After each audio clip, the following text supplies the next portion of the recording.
আজ সারা দেশে বাইতুস শরফ। আমি শ্রদ্ধার সঙ্গে স্মরণ করছি বাইতুস শরফের প্রধান রূপকার কাদিয়ে জামান শাহ সুফি হযরত মৌলানা আব্দুল জব্বার রহমতুল্লাহ, যিনি প্রাণ প্রতিষ্ঠার স্বপ্নকে বাংলাদেশ তথা বিশ্বের বিভিন্ন আনাচে কানাচে প্রতিষ্ঠা করে গেছেন।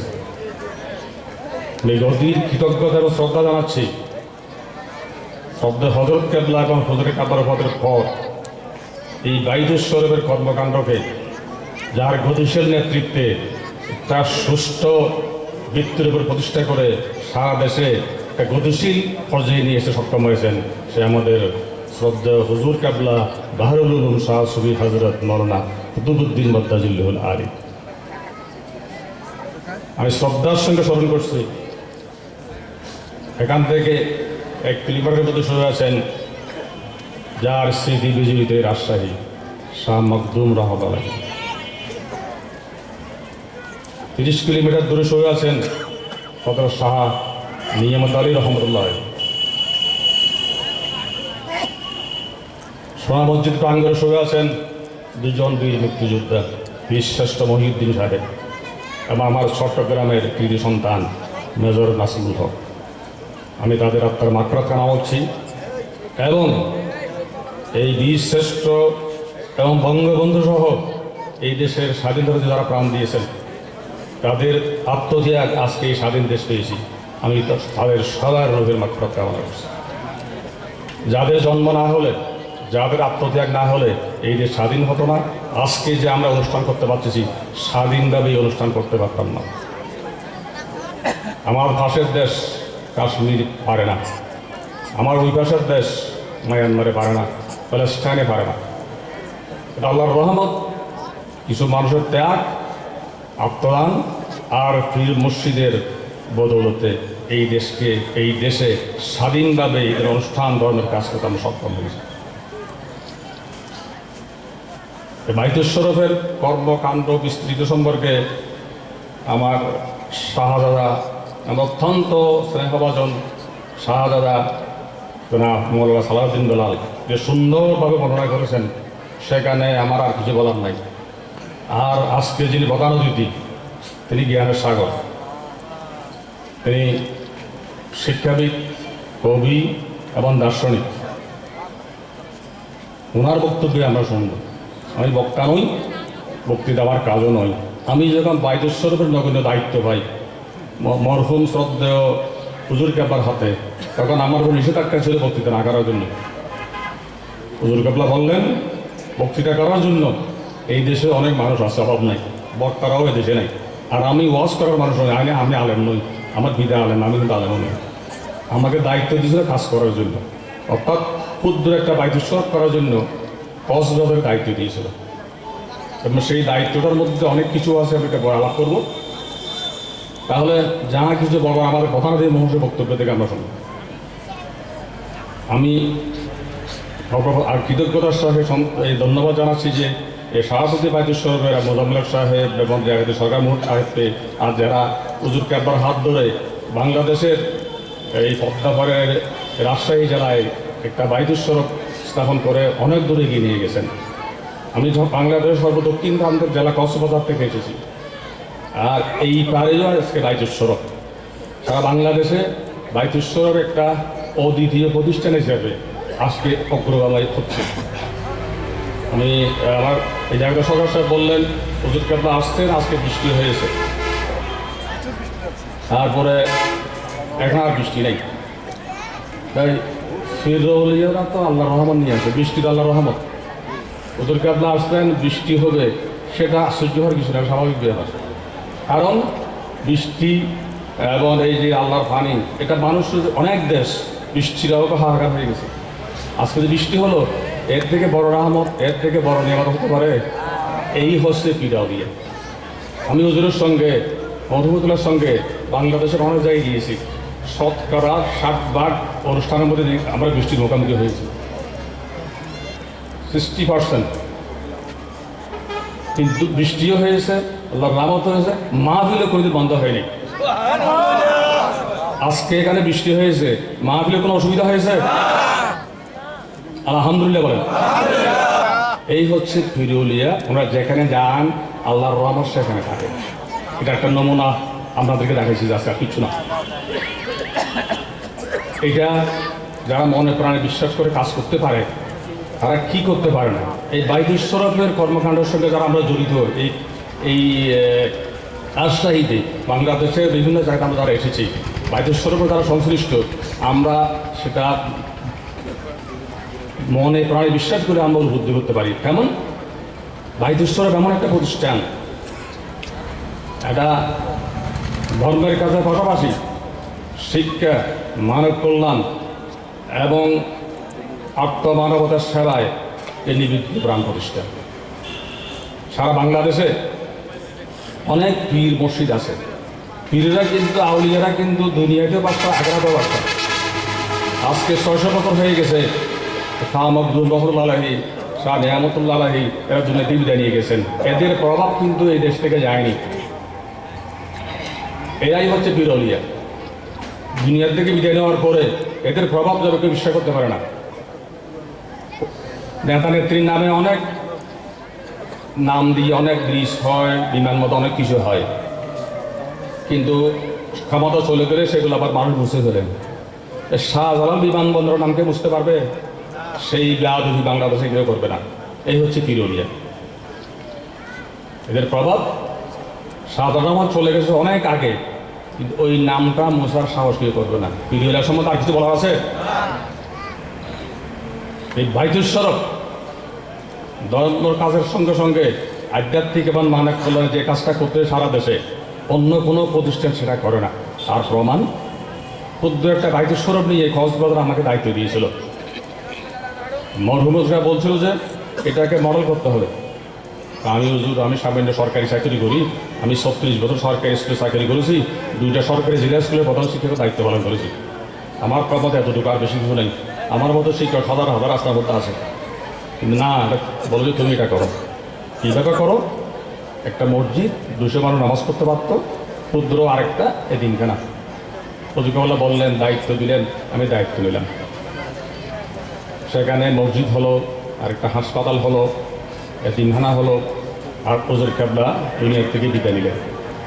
সবাই ধরে নিয়েছিল মরহুম হুজুর কেবলার উফাতের পর বাইতুল শরফের হাল ধরে কেউ থাকবে না, বাইতুল শরফ থাকবে না। তো তারা বুঝে না যে পীর আউলিয়ারা চলে গেলেও পীর আউলিয়ার হাল ধরার জন্য মানুষ পীর আউলিয়ারা রেখে যায়। আমার স্রোত মরহুম হুজুর কেবলার যোগ্যোত্তরশীল হিসেবে আমার বর্তমান হুজুর কেবলা সেই বাইতুল শরফের মরহুম হযরত হুজুর কেবলা স্বপ্ন এবং কাজগুলোতে বাস্তবায়ন করে তাই নয়, এই বাইতুল শরফ কর্মকাণ্ডকে এমন পর্যায়ে নিয়ে গেছে যার তুলনা বাংলাদেশের কোনোই কেমন নাই। বাংলাদেশে পীরের ছেলে পীর হয়, পীর হলিফা নিয়োগ করেন। বাইতুল শরফে কোনো পীরের ছেলে পীর হয় না, পীর কোনো হলিফা নিয়োগ করে নাই। আর বাইতুল শরফ কোনো শিরিক বেদাত নাই, কেউ দেখাতে পারবে না। আমরা ইংরেজি শিক্ষিত, বাংলা শিক্ষিত, এখানে কোনো শিরিক বেদাত এখানে নাই। আছে কি আছে? ধর্মের কাজের পাশাপাশি মানবতার কল্যাণ, সমাজের কল্যাণ, শিক্ষার কল্যাণ।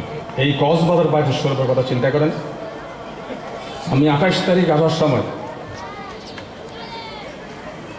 বাইতুল শরফ 8টা প্রতিষ্ঠান, 400 কর্মচারী, 42 লক্ষ টাকা বেতন দিয়ে এসেছি।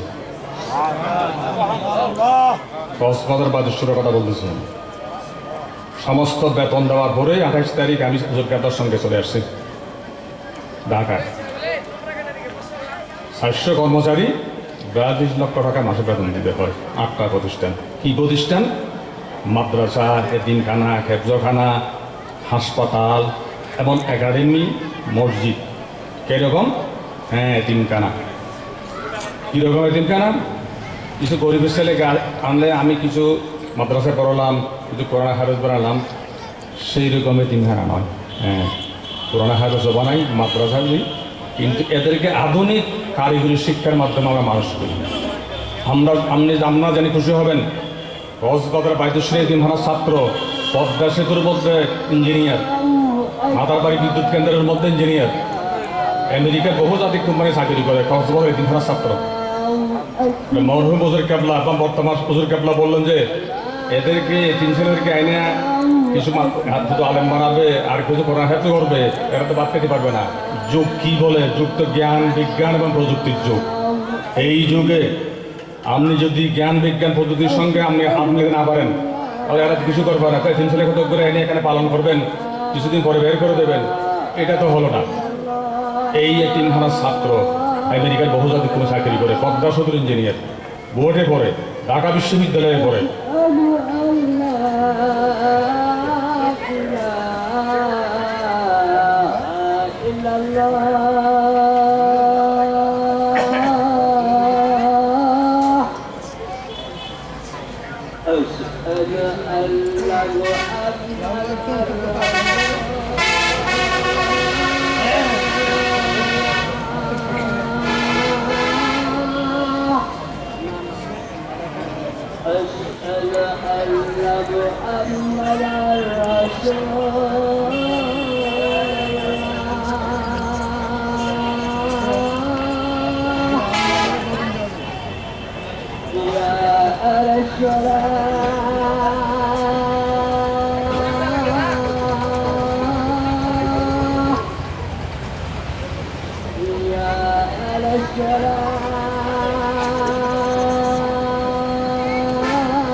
আমরা জেনে খুশি হবেন হুজুর কেবলার নির্দেশে কক্সবাজার 13 জন একজন ছাত্র নিয়ে কক্সবাজার একটা আমি বাইদেশ্বরত আমার মরহুম হুজুর কেবলার নামে জব্বার একাডেমি করেছিলাম, মাত্র 13 জন একজন ছাত্র নিয়ে। এটা কক্সবাজার জেলার মধ্যে এখন বৃহত্তম শিক্ষা প্রতিষ্ঠান। এখানে 5,000 সারা সাইড থেকে 5,000 ছাত্র হবে লেখাপড়া করে ডবল শিখতে। আর এই বাইদেশ্বরত থেকে এখানে সারা জেলার মধ্যে যেগুলো বিজ্ঞান ছাত্র লেখাপড়া করে তার 3 ভাগের 1 ভাগ ছাত্র বাইদেশ্বর জব্বার একাডেমি লেখাপড়া করে, সেখানে 150 ছাত্র আছে। আর একমাত্র যে আমরা কারিগরি শিক্ষার জন্য 7টি ট্রেডে ওই বাইদেশ্বর জব্বার এখানে 7টি ট্রেডে কারিগরি শিক্ষা আছে। ওই জেলার কারিগরি শিক্ষা, বিজ্ঞান শিক্ষা এবং সবচেয়ে বৃহত্তম শিক্ষা প্রতিষ্ঠান। আপনি আরও আশ্চর্য হয়ে যাবেন, মানে সারা সারা ছাত্রছাত্রীর জন্য মেয়েদের নামাজ পড়ার জন্য আমাদের হুজুর কেবলা শ্রদ্ধা বর্তমান হুজুর কেবলা 25 লক্ষ টাকা খরচ করে একটা মেয়েদের মসজিদ করে দিয়েছেন। একসঙ্গে 500 মেয়ে নামাজ পড়তে পারে। বাংলাদেশে কোনো স্কুলে কলেজে 500 মেয়ে একসঙ্গে নামাজ পড়তে পারে কোথাও নাই। আমি বাইজিদ শরীফের মডেলের কথা বলতেছি। বাইজিদ শরীফ কী করে সেটা বলতেছি। এটা আবার এটা মনে করবেন না আমি কিছু করছি এখানে। আমি হুজুর কেবলার পায়ের দোলা নিয়ে হুজুর কেবলার নির্দেশ, পরামর্শ, আদেশ এগুলা পালন করতেছি, আমার কিছু নেই ভাই। আমার পীর মুর্শিদের স্বপ্নটা আমার দ্বারা বাস্তবায়ন করতেছে, আর কিছু না। আমাকে হুজুর কেবলা সেই সুযোগটা দিয়েছে, এটা আমার জন্য আল্লাহর রহমত, এটাই করতেছে। আসলে পীর মুর্শিদ কী করতেছে সেটাই জানানোর চেষ্টা করতেছে আমাদেরকে, আমি কিছু না। এখানে এই একাডেমি খেলাধুলায় এবং জাতীয় অনুষ্ঠানে সবসময় কষ্টদালাদের শ্রেষ্ঠত্ব অর্জন করে। আমরা আরও শুনে আশ্চর্য হবেন, বাংলাদেশ অতি সম্প্রতি বাংলাদেশ ক্রিকেটে অনূর্ধ্ব-19 বিশ্ব চ্যাম্পিয়ন হয়েছে। তার একজন খেলোয়াড় ওই জব্বারি একাডেমিতে গেছে। আপনি আরও খুশি হবেন, বাংলাদেশ জাতীয় দলের ক্যাপ্টেন মমিনুল হক ওই স্কুলেরই ছাত্র। তাহলে লেখাপড়ার জ্ঞান বিজ্ঞান প্রযুক্তি লেখাপড়ার পাশাপাশি খেলাধুলা এবং সব দিক দিয়ে এই বাইদেশ্বর কী করতেছে আপনারা নিশ্চয়ই বুঝতে পারছেন। জাতির প্রয়োজনে, যুগের প্রয়োজনে, শিক্ষার প্রয়োজনে যা কিছু প্রয়োজন আদর্শ তাই করতেছে, তার বাস্তব প্রমাণ আমার দ্বারা করাচ্ছে। কক্সবাজার বাইতেশ্বরম হাসপাতাল দক্ষিণ চট্টগ্রামের সবচেয়ে বড় চক্ষু হাসপাতাল। এই পর্যন্ত আমরা 2 লাখ রোগীর চক্ষু চিকিৎসা দিয়েছি, 1,20,000 পর্যন্ত লোকের চোখের স্থানীয়করণ করেছি। সর্বাধুনিক সমস্ত প্রযুক্তির চক্ষু চিকিৎসা করা আছে। আরও আশ্চর্য হয়ে যাবেন, আমরা জানেন বাংলাদেশে অতি সম্প্রতি মিয়ানমার থেকে জোরপূর্বক 12 লক্ষ রোহিঙ্গা বাংলাদেশে প্রবেশ করেছে। তাই আমাদের দক্ষিণ অঞ্চলের জন্য কক্সবাজার জেলার জন্য একটা বড় ধরনের একটা বিপদের বড় দুর্যোগ। আর এই 12 লক্ষ রোগীর চিকিৎসা শিক্ষার জন্য অনেক হাসপাতাল, অনেক এনজিও ওখানে আছে। তো এই 12 লক্ষ রোগীর মধ্যে 1 লক্ষ চোখের রোগী আছে। সেই 1 লক্ষ চোখের রোগীর সম্পূর্ণ দায়িত্ব কক্সবাজার বাইতেশ্বরম হাসপাতালের। এবং চিকিৎসা সম্পর্কে যখন সেমিনার হয়, অনুষ্ঠান হয়, আলোচনা হয়, বিদেশিরা আসে, জাতিসংঘের প্রতিনিধিরা আসে, তারা বিভিন্ন চক্ষু চিকিৎসা নিয়ে আলোচনা করে। যখন চক্ষু চিকিৎসার কথা বলে এক বাক্যে সবাই বলে যে এখানে বাইতেশ্বর আর কার প্রয়োজন নেই। এটা কি আল্লাহর রহমত? 1 লক্ষ রোহিঙ্গা চক্ষু চিকিৎসা রোগীটা সম্পূর্ণ আমাদের ওখান থেকে রোগীদের এনে আমাদের এখানে চিকিৎসা করে আমরা গাড়ি নিয়ে আবার ক্যাম্পে পৌঁছাই। আর আমাদের হেফজোখানা, এতিমখানা ছেলেরা মাদ্রাসায় পড়ে, একাডেমিতে পড়ে। হেফজোখানা ছেলেদের জন্য আমরা আবার মাদ্রাসা চালু করেছি আমার শ্রদ্ধা হুজুর নামে, 7 কুতুবুদ্দিন আদর্শ মাদ্রাসা। এবার প্রথমবারের মতো পরীক্ষা দিয়েছে, 10 জন ছেলে পরীক্ষা দিয়েছে, 10 জনে ক্লাস হয়েছে, 5 জন সরকারি ট্যালেন্ট করে বৃত্তি পেয়েছে প্রথমবার পরীক্ষা দিয়ে। একসঙ্গে এই 10 জন ছেলে পরীক্ষা, 10 জনে ক্লাস, 10 জনের মধ্যে 5 জন সরকারি বৃত্তি পেয়েছে, 5 জনের ট্যালেন্ট।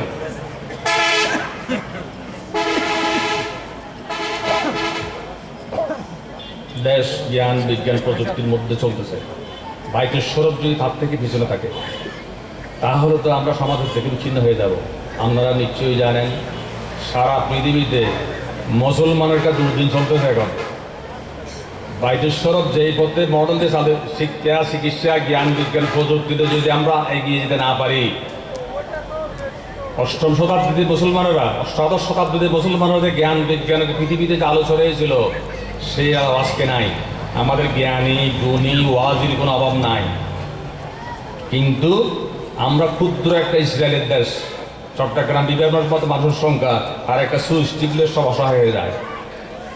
এর কারণ কি? আমরা ইসলাম থেকে সরে গিয়েছি। পীর আউলিয়ারা যে আদলে ইসলামকে সামনে দিয়ে নেওয়ার চেষ্টা করতেছে, আমরা সেটা নাই। আমরা বহুমুখী পদবস্থান ইসলামকে ব্যাখ্যা করি, কাজ করি, কিন্তু বাস্তবতার থেকে অনেক দূরে। বাস্তব হলো ইসরায়েল জ্ঞান বিজ্ঞান প্রযুক্তির চর্চা করে পৃথিবীকে নিজের হাতের মধ্যে নিয়ে আসছে, অথচ সমস্ত সম্পদ আল্লাহ মুসলমানকে দিয়েছে মধ্যপ্রাচ্য থেকে আরম্ভ করে সব দেশে। কিন্তু আমরা সেই সম্পদকে মানব সম্পদে পরিণত করতেছি না, দিনের কাজে ব্যবহার করতেছি না। ধর্মকে আল্লাহ কোরআন হাদিসের আলোকে কীভাবে শক্ত করে করতে হয়, পরিচালিত করতে হয়, আত্মস্থ করতে হয়, জানতে হয়, সেই পথে নাই। জ্ঞানীগুলো কিন্তু অভাব নাই আমাদের দেশে, কিন্তু আমরা অসহায়। এখানে কোনো ভুল নাই, এটা চ্যালেঞ্জ করতে পারবে না। এই প্যালেস্টাইন বলেন, লিবিয়া বলেন, সিরিয়া বলেন, বাংলাদেশ বলেন, এত অসহায়। আর জ্ঞান বিজ্ঞান প্রযুক্তির অভাবে, কারিগরি শিক্ষার অভাবে আমাদের দেশে 90 লক্ষ মানুষ বিদেশে আছে। আমরা যদি 10% রেমিটেন্স পাই, ভারতের 90 লক্ষ, ফিলিপিনের 90 লক্ষ, তারা অর্জন করে এই 10 গুণ। তারা 100 কোটি যদি অর্জন করে, আমরা অর্জন করি মাত্র 10 কোটি। এর কারণ কি? আমরা যাহা শিখি, যাহা করি, বর্তমান যে লেখাপড়া যা আছে, তার মধ্যে এই জনশক্তি বা জ্ঞান বিজ্ঞান প্রযুক্তি মানব সম্পদ জনশক্তি করার কিছু নাই। আমরা কী করি আমরাই জানি না। তাই আমি পীর মুর্শিদের হাত ধরে বাইতেশ্বরম পীর মধ্যে যে করে যাচ্ছে, বাইতেশ্বরমের পীর মুর্শিদ, বাইতেশ্বরম কেউ কাকে পীর বানায়ও না, পীরের ছেলে পীরও হয় না, কাকে খলিফা নিয়োগ করে না। আর বাইতেশ্বরমের মধ্যে জ্ঞান এবং শিক্ষা দিকে শ্রেষ্ঠ না হলে পীর হতে পারে না। তার প্রমাণ আমার শ্রদ্ধেয় হুজুর কেবলা জীবনে কোনোদিন দ্বিতীয় স্থান অধিকার করে না। প্রত্যেকটা পরীক্ষায় গোল্ড মেডেল পাস করে, গোল্ড মেডেল অর্জন করে ডিগ্রি অর্জন করেছেন। কামিল পরীক্ষায় পাকিস্তানের মধ্যে প্রথম স্থান করেছেন এবং অধ্যক্ষ হিসেবে, শিক্ষাবিদ হিসেবে বর্তমান প্রধানমন্ত্রীর কাছ থেকে শ্রেষ্ঠ অধ্যক্ষের পুরস্কার নিয়েছিলেন। বাইদেশ্বরের পীর মুর্শিদ কারা বুঝতে পারছেন? আমরা শিক্ষায় এবং শিক্ষকতায় জ্ঞান অর্জনে, ডিগ্রি অর্জনে যিনি শ্রেষ্ঠত্ব, তিনি বাইদেশ্বরের প্রতিষ্ঠান। বাইদেশ্বরের প্রতিষ্ঠান, বাইদেশ্বরের পীর মুর্শিদের আন্ডারে জ্ঞান বিজ্ঞান প্রযুক্তির চর্চা না হলে কোথায় হবে? আর যে পীর অধীনে জ্ঞান বিজ্ঞান প্রযুক্তির চর্চা না হয়, তাহলে মুসলমানেরা পেছনের দিকে চলে যাচ্ছে। আজকে চোখ বন্ধ করে দেখলেই এই দুর্দিনের পেছনে অন্য কেউ দায়ী নয়। সেই শ্রেষ্ঠ যুগ অষ্টাদশ শতাব্দীর মুসলিমের স্বর্ণযুগের যারা জ্ঞানী মনীষী, তারা যে পথে ইসলামকে নিয়ে গিয়েছিল, আমরা সেই পথে নাই। আমরা চেষ্টা করতেছি আমাদের পীর মুর্শিদদের নিয়ে এই বাইতুশ্বরফ সারা বাংলাদেশে ধর্ম, মানব কল্যাণ এবং ইসলাম জ্ঞান প্রযুক্তির দিকে এগিয়ে যাওয়ার জন্য। সেই পথে যদি আমরা যারা যেখানে বাইতুশ্বরফ আছে বাংলাদেশের, এবং যারা আমাদের শুভাকাঙ্ক্ষীরা আছে এবং জ্ঞানীগুলো যারা আছে, তারা সবাই যদি এই পথে একটু সহানুভূতি হয়, সহযোগী হয়, আমাদেরকে সমর্থন করে, এই দেশের ইসলামও দুর্দিন থাকবে না। বাংলাদেশ জ্ঞান বিজ্ঞানে যে পৃথিবীর কাছে দুর্বল হয়ে গেছে, সেটাও থাকবে না। সেই পথে ইসলামকে এখন নিয়ে যেতে হবে। আমি আমার শ্রদ্ধেয় হুজুর কেবলা, আমরা 3 বছর আগে খুলনা গিয়েছিলাম হুজুর কেবলাকে নিয়ে। তারপর আমরা অনুরোধ করেছিলাম, হুজুর আপনার সঙ্গে আমরা একটু রাজশাহী যাব। এই 1 বছর 2 বছর 3 বছর হুজুরের স্বাস্থ্য ভালো না। এখানে আমাদের বাইতুশ্বরফের কর্মকাণ্ডের আমাদের শ্রেষ্ঠ সম্পদ, আমাদের শ্রেষ্ঠ অর্জন হলো আমাদের হুজুর কেবলা। হুজুর কেবলার স্বাস্থ্য ভালো না থাকলে, হুজুর কেবলা আল্লাহ কি না রাখে, বাইতুশ্বরফ হয়তো আল্লাহ কি পথে নেয় কি আমরা জানি না, আল্লাহর অপরিসীম ক্ষমতার মালিক, আল্লাহ পারে না এমন কিছু নাই। কিন্তু যার নেতৃত্বে, যার হাত ধরে বাইতুশ্বরফ আজকে পরিচালিত হচ্ছে, এতটুকু এসেছি, এই অসুস্থ শরীর নিয়ে আমাদের অনুরক্ষা করে, এই আমাদের মোজাম্মেল ভাই অনুরক্ষা করে, আমাদের সরকার ভাই অনুরক্ষা করে এখানে এসেছেন। সেই জন্য আমাদের হুজুর কাবলার কাছে আমরা কৃতজ্ঞতা জানাচ্ছি এবং আল্লাহর কাছে প্রার্থনা করতেছি হুজুর কাবলার স্বাস্থ্য যেন ভালো রাখে, হুজুর কাবলার যেন হায়াত দারাজ করে, যাতে এই অধঃপতিত সমাজে, এই দেশে এই ইসলামের দুর্দিন, সমাজের দুর্দিন, জ্ঞান বিজ্ঞানের দুর্দিন, প্রযুক্তির দুর্দিন, এই দুর্যোগ কাটিয়ে ইসলামকে সামনে দিয়ে হলে, দেশের কল্যাণ সাধন করতে হলে, বাইতুশ্বরফ যে আদলে কাজ করতেছে, যার মডেল আমি নিজে হুজুর কাবলার হাত ধরে, আমাকে বানিয়েছে হুজুর কাবলা একটা মডেল, আমি কিছু না। বললাম একটা প্রতিষ্ঠানে 42 লক্ষ টাকা মাসে বেতন, কোনো প্রতিষ্ঠানে নেই। একটা প্রতিষ্ঠানে এত জ্ঞান বিজ্ঞান খেলোয়াড় তোলে, শিক্ষাবিদ তুলে, ইঞ্জিনিয়ার কোটায় এতিমখানার থেকে, এটা কোনো প্রতিষ্ঠানে বললে হবে না। আমাদের সব তথ্য আছে। এমন পীর মুর্শিদকে, যার জানে জ্ঞানের সাগর বাহরুল উলুম, ওনাকে যদি আল্লাহ বাঁচিয়ে না রাখে, আমরা যে কর্মকাণ্ড, এই যে কক্সবাজার থেকে রাজশাহী পর্যন্ত, খুলনা পর্যন্ত, আমাদের এই কাজগুলা আমরা আল্লাহ জানে আমরা কোন পথে নিয়ে যাবো। আমরা যারা আসেছে ঢাকা, খুলনা, চট্টগ্রাম এবং সব জায়গা থেকে যারা সবাই এসেছেন, আপনারা সবাই দোয়া করবেন হুজুর কেবলা যাতে হায়াত দারাজ করে হুজুর কেবলাকে এবং হুজুর কেবলা যে পথে, যে চিন্তায়, আমি যে কথাগুলো বললাম, এটা বাইতুশ্বরফের চিন্তা, বাইতুশ্বরফের কথা, হুজুর কেবলার এবার বাইতুশ্বরফের দৃষ্টিভঙ্গি, এই পথে আমরা যেন আমরা সবাই চলতে পারি, বাইতুশ্বরফকে যেন আরও উত্তরত সমৃদ্ধিকে নিতে পারি, এই আশা ব্যক্ত করে আমি সবাইকে আন্তরিক ধন্যবাদ ও কৃতজ্ঞতা জানিয়ে আমার বক্তব্য শেষ করলাম। আমি যখন চোখে দেখতাম না, তখন এই কক্সবাজার বাইতুশ্বরফের চিকিৎসা করার পরে ইনশাআল্লাহ সকাল হুজুরের দোয়ায় এখন এবং সুতির ভিতরে সুতার ঢুকেছে। উনি কি বলছেন বুঝতে পারছেন আপনারা সবাই? উনি, আপনার নাম কি ভাই? মোহাম্মদ মীর কাসেম। আপনি কক্সবাজার চিকিৎসা করেছিলেন? কক্সবাজারের হাসপাতালে ছোট ল্যান্স লাগিয়েছেন, চিকিৎসা করেছেন। টাকা বেশি সেদিন ওখানে গেছি, আপনাকে ভাই অসংখ্য ধন্যবাদ। আপনি যে এখানে সাক্ষী হয়েছেন আমাদের, এইটাই হচ্ছে বাইতুশ্বরফ। আপনি আশ্চর্য হয়ে যাবেন, এই যে আধুনিক চিকিৎসার যে একটা ল্যান্স, মেডিকেল ল্যান্স থেকে ফিট করে এটা একটু বলেছি আমরা। আপনাদেরকে অনুরোধ জানাবো, যদি কক্সবাজারে গেলে আপনারা সব সোজা এই সুযোগ পাবেন হুজুর কেবলার বদলতে। আমরা সেটা পাবেন। কারণ বাইতুশ্বরফ হাসপাতালে আমাদের থাকা খাওয়ার ব্যবস্থা আমার হুজুর কেবলার মাধ্যমে বাইতুশ্বরফ করে দিয়েছে। আর ল্যান্স আমাদের বিদেশি কোম্পানিটা আমাদের সহযোগিতা করে। তাহলে ঢাকায় যে ল্যান্স ফিট করতে আমেরিকান 50,000 টাকা লাগে, সেটা আমরা কক্সবাজার বাইতুশ্বরফে মাত্র 10,000 টাকায়। আর এই যে গরিব অসহায় যাদের কোনো পয়সা নাই ভিক্ষা করে, তাদের কোনো পয়সা লাগে না। আমি বললাম তো বাইতুশ্বরফ দিনের সঙ্গে সঙ্গে তো মানব কল্যাণের কাজ করে, সেটাই হচ্ছে প্রমাণ। এখানে আপনি 10,000 টাকার দিকে লেন্স ফিট করবেন চোখের, টাকা চট্টগ্রামে আপনি কল্পনা করতে পারবেন না। খুদা হাফেজ।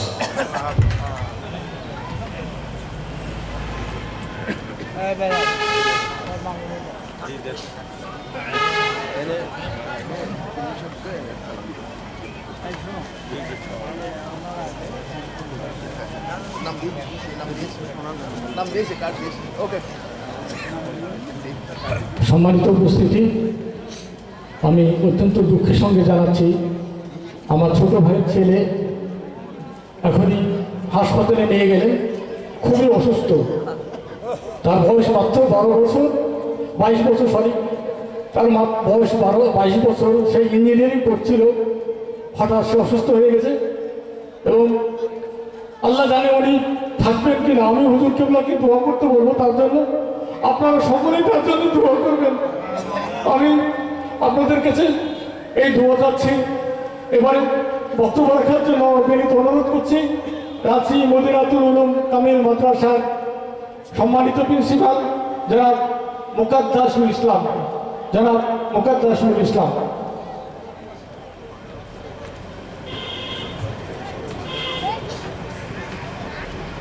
আলহামদুলিল্লাহি রাব্বিল আলামিন, আসসালাতু ওয়াসসালামু আলা নবিয়িল কারীম মুহাম্মদ মুস্তাফা আহমদ মুস্তাফা সাল্লাল্লাহু আলাইহি ওয়াসাল্লাম। আসসালামু আলাইকুম ওয়া রাহমাতুল্লাহি ওয়া বারাকাতুহু। ওয়া আলাইকুম সালাম। আমি কোন দিক থেকে শুরু করব? এত বড় বড় আউলিয়া কেরামগণ এখানে আছেন, শিক্ষাবিদ আছেন, আমি নিজেই বুঝতে পারছি না। আমি অত্যন্ত খুশি হয়েছি, আনন্দ হয়েছি, আবেগ ঘন পরিবেশে আমি কথা বলছি। আমি বাইতুশ্বরফে অনেকদিন আগে গেছিলাম, কিন্তু তাদের এত কর্মকাণ্ড বিষয়ে আমার তেমন জানা ছিল না। আমি মহান আল্লাহ পাকের শুকরিয়া আদায় করি, হযরত পীর কিবলা মুর্শিদ জনাব মোহাম্মদ কুতুবউদ্দিন, তিনি আমাদের মাঝে উপস্থিত আছেন। তার হাতের স্পর্শ পেয়েছি, এতে আমি আন্তরিকভাবে ধন্য এবং কৃতজ্ঞ। তিনি হাত স্পর্শ করেছেন, তার সাথে মুসাফা করতে পেরে। সম্মানিত উপস্থিতি, আমাদের মাঝে উপস্থিত আছেন যার নেতৃত্বে সারা বাংলাদেশের ফাজিল এবং কামিল মাদ্রাসাগুলি চলে। ইসলামী আরবি বিশ্ববিদ্যালয়ের সম্মানিত vice chancellor professor doctor Mohammad Ahsanullah, তিনি একজন বিশিষ্ট শিক্ষাবিদ, কবি এবং সাহিত্যিক। আমরা এতক্ষণ শ্রদ্ধেয় মাস্টার সাহেবের কাছ থেকে, যিনি কক্সবাজার বাইতুশ্বরফের সম্মানিত মহাপরিচালক, আমি তো আশ্চর্য হয়ে গেছি যে এতগুলি কর্মকাণ্ড তারা করেন এবং এইভাবে আঞ্জাম দেয়। এটা কেরামত আউলিয়া হকুন আমরা আকাইতে পড়েছি। এটা আউলিয়াদের একটা কেরামত, অবশ্যই একটা কেরামত, এই জন্য এটা সম্ভব হয়েছে। তাছাড়া এটা সম্ভব কিছুতেই হয়তো না। আমি মনে করি আমার মাঝে একটু আশা সঞ্চার হয়েছে, ইচ্ছা পোষণ করছি এ ধরনের কর্মকাণ্ডের সাথে আমরা কীভাবে সম্পৃক্ত হতে পারি, আমরা তাদের কীভাবে ফাইজ বরকত নিতে পারি, এজন্য আমি ইচ্ছা পোষণ করতেছি। আমি পরবর্তী সময়ে হুজুর কেবলার দরবারে যাব, তার পদধূলি নিব, আমাদের ভাইস চ্যান্সেলর স্যারের মাধ্যমে যাব, যে আমি যোগাযোগ করবো বা চেষ্টা করবো। ইনশাল্লাহ পরবর্তী সময়ে আমরা তাদের ফয়েজ কীভাবে পাওয়া যায় আমরা চেষ্টা করব। আমাদের মাঝে উপস্থিত আছেন রাজশাহী দারুস সালাম কামিল মাদ্রাসার সম্মানিত অধ্যক্ষ হাফেজ মোহাম্মদ শহীদুল ইসলাম, তিনি একজন বড় বক্তা এবং বড় একজন আলিম। উনি অনেক সুন্দর কথা বলেন। আমাদের মাঝে উপস্থিত আছেন আপনাদের এলাকার শাহ সুলতান কামিল মাদ্রাসার ভারপ্রাপ্ত অধ্যক্ষ আলহাজ মাওলানা দুরুল হুদা সাহেব।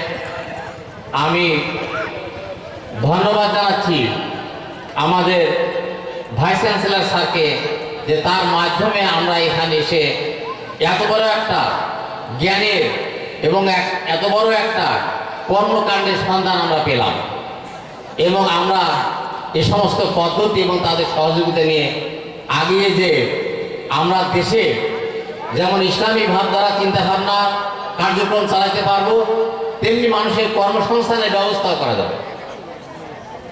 এখানে আছে রাজশাহী বিশ্ববিদ্যালয়ের এক তরুণ অত্যন্ত পণ্ডিত মেধাবী প্রফেসর, তারা এখানে আছেন। এখানে রাজশাহী দারুস সালাম কামিল মাদ্রাসার ভাইস প্রিন্সিপাল আছেন, রাজশাহী মদিনাতুল উলুম কামিল মাদ্রাসার মুহাদ্দিস আছেন, দারুস সালাম কামিল মাদ্রাসার মুফাসসির সাহেবরা আছেন এবং আরও অনেকে আছেন।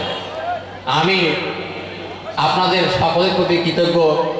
এই শাহাবদীপুরে জনগণের প্রতি আমি ধন্যবাদ জানাচ্ছি। তবে আমি আরও একটু খুশি হইতাম যদি শাহাবদীপুরে আজকে যত বড় একজন আলেম আসছেন, তিনি পাকিস্তানের আমলে, সেই শাসন আমলে তিনি সারা বাংলাদেশে কামিল পরীক্ষায় বোর্ড স্ট্যান্ড ফার্স্ট স্ট্যান্ড করেছেন, প্রথম স্থান অর্জন করেছেন। তিনি একজন বিজ্ঞ আলেম, বিজ্ঞ আবার পীর, তিনি একজন বড় মুর্শিদ। তার একজন আলেম পীর যদি একজন আলেম হয়, তার কাছে প্রকৃত শিক্ষা পাওয়া যায়। এবং তিনি কামিল মাদ্রাসার প্রিন্সিপাল পদে দীর্ঘদিন মুহাদ্দিস ছিলেন, আবার কামিল মাদ্রাসার প্রিন্সিপাল ছিলেন। আরও ভালো লিখছে, আজকে পীর মুরিদির নামে অনেক জায়গাতে শিরক বিদআতের কর্মকাণ্ড হয়, কিন্তু এখানে আমাদের মাস্টার সৈয়দ মাস্টার সাহেব মহাপরিচালক কক্সবাজার বায়তুল শরীফে তিনি বললেন যেখানে কোনো শিরক বিদআতের গন্ধ নাই। এটা একটা বড় আর একটা কেরামত আউলিয়াদের, এতগুলি মানুষকে ধরে রাখা। এবং আপনারা এই যে বিভিন্ন জায়গা থেকে দূর দূরান্ত থেকে এসেছেন, এটাও আর একটা কেরামত। তা আমি মনে করি আমরা সকলেই আমলের উপরে থাকবো, সত্যিকার ইসলামের আমলের উপরে থাকবো আমরা। এবং আমরা তাসাউফ কেতাবের এলেম একটা কথা, কিন্তু দিলের কলবের যে একটা এলেম, কলবের যে একটা শিক্ষা, তাসাউফের যে একটা শিক্ষা, এটা কিন্তু একটা আলাদা শিক্ষা। এবং এই জন্যে আলাদাভাবে জ্ঞান লাগে, আলাদাভাবে পীর ধরতে হয়, আলাদাভাবে সবক নিতে হয় এবং সেভাবে আমল করতে হয়। তো মহান আল্লাহ পাকের শুকরিয়া আদায় করছি, আজকে একজন বড় পীরে কামেলের এবং আলেমের সোহবত আমরা পেয়েছি। আমরা ধন্যবাদ জানাচ্ছি জনাব মোজাম্মেল হক সাহেবকে, যে তিনি এখানে আবাদ করেছেন, তিনি চাষ করেছেন এবং এই চাষ এবং এই পদ্ধতি তিনি আমাদের রাজশাহী শহরে কিছু ছড়া দিবেন, এই আশাবাদ ব্যক্ত করে সকলকে ধন্যবাদ জানিয়ে শেষ করছি। ওমা তাওফিক ইল্লা বিল্লাহ। আসসালামু আলাইকুম ওয়া রাহমাতুল্লাহি ওয়া বারাকাতুহু।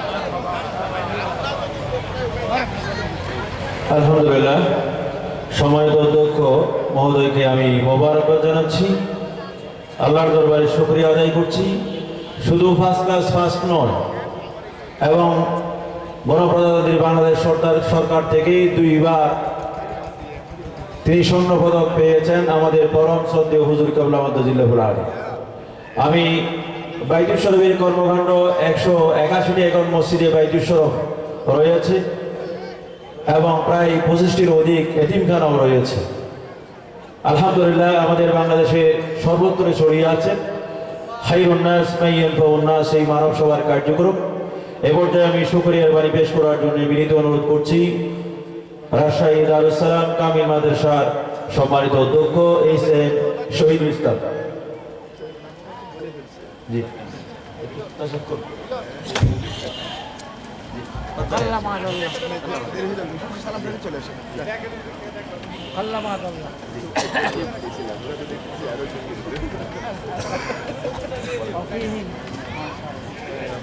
আসসালামু আলাইকুম ওয়া রাহমাতুল্লাহ। ইন্নাল হামদালিল্লাহ ওয়াস সালাতু ওয়াস সালামু আলা রাসূলিল্লাহ আম্মা বা'দ। আউযু বিল্লাহি মিনাশ শাইতানির রাজীম। বিসমিল্লাহির রহমানির রহিম।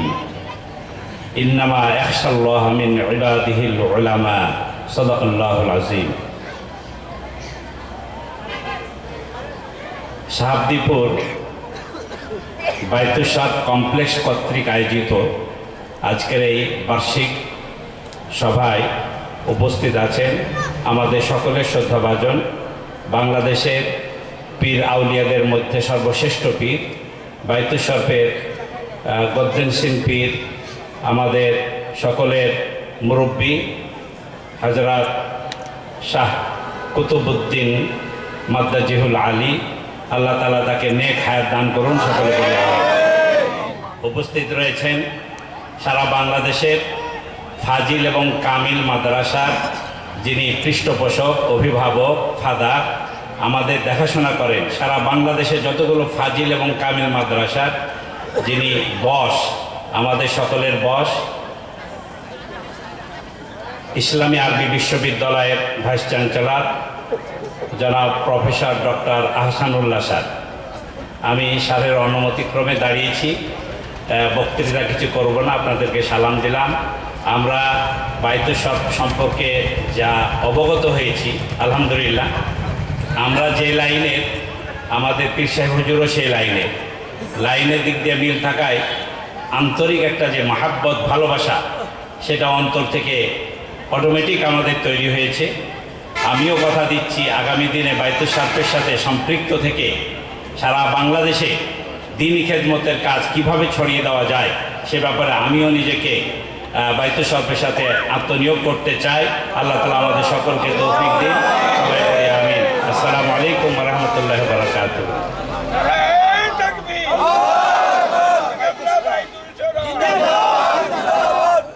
ধন্যবাদ মাননীয় সম্মানিত অধ্যক্ষ মহোদয়কে। এ পর্যায়ে আমাদের সামনেই বক্তব্য নিয়ে উপস্থিত হচ্ছেন সারা বাংলাদেশের আলিম ফাজিল কামিল মাদ্রাসার অভিভাবক, হাজার হাজার আলেম, অধ্যাপক, অধ্যক্ষ, অভিভাবক এবং সম্মানিত ওস্তাদ। সে আর কেউ নয়, সে আমাদের সকলের সুপরিচিত এবং সাহিত্যিক, কবি এবং যার কবিতা শোনার জন্য মুগ্ধ। আলহামদুলিল্লাহ, সেই দিন আমাদের মাদ্রাসায় গিয়ে যে কবিতা উপস্থাপন করেছেন সকলেই মোহিত হয়ে গেছেন আলহামদুলিল্লাহ। এ পর্যায়ে আমাদের সামনেই বক্তব্য পেশ করার জন্য বিনীত আরজ করছি বাংলাদেশ তথা আরবি বিশ্ববিদ্যালয়ের মাননীয় ভাইস চ্যান্সেলর, আমাদের অতীব পরম শ্রদ্ধাভাজন মুরব্বী, আমাদের পরম শ্রদ্ধাভাজন জনাব আলহাজ ডক্টর আহসান স্যারকে আমি আমাদের উদ্দেশ্যে বক্তব্য উপস্থাপন করার জন্য বিনীত অনুরোধ করছি।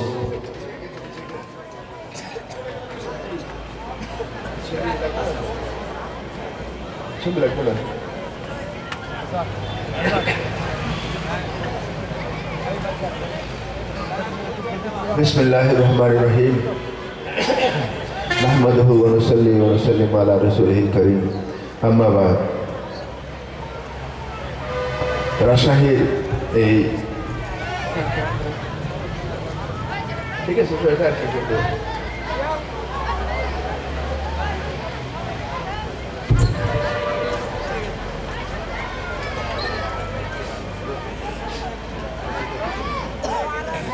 রাজশাহীর এই বায়তুস শরফে আজকের এই অনুষ্ঠান এর প্রধান কেন্দ্রবিন্দু পরম শ্রদ্ধেয় হুজুর কেবলা উপস্থিত রয়েছেন কক্সবাজার বায়তুস শরফের সম্মানিত পরিচালক জনাব সিরাজুল ইসলাম, একই সাথে এই কমপ্লেক্সের সম্মানিত সভাপতি জনাব লিয়াকত আলী এবং উপদেষ্টা জনাব মুজাম্মিল সাহেব, আর উপস্থিত রয়েছেন রাজশাহী বিশ্ববিদ্যালয়ের ইসলামিক স্টাইল বিভাগের সম্মানিত professor doctor Shahidullah, professor doctor Mukhtar, এবং আপনারা শুনেছেন এই রাজশাহীর এই মদিনাতুল উলুম কামিল মাদ্রাসার সুযোগ্য প্রিন্সিপাল জনাব মৌলানা মুকাদ্দাস এবং রাজশাহী আরও একটি কামেল মাদ্রাসার সম্মানিত প্রিন্সিপাল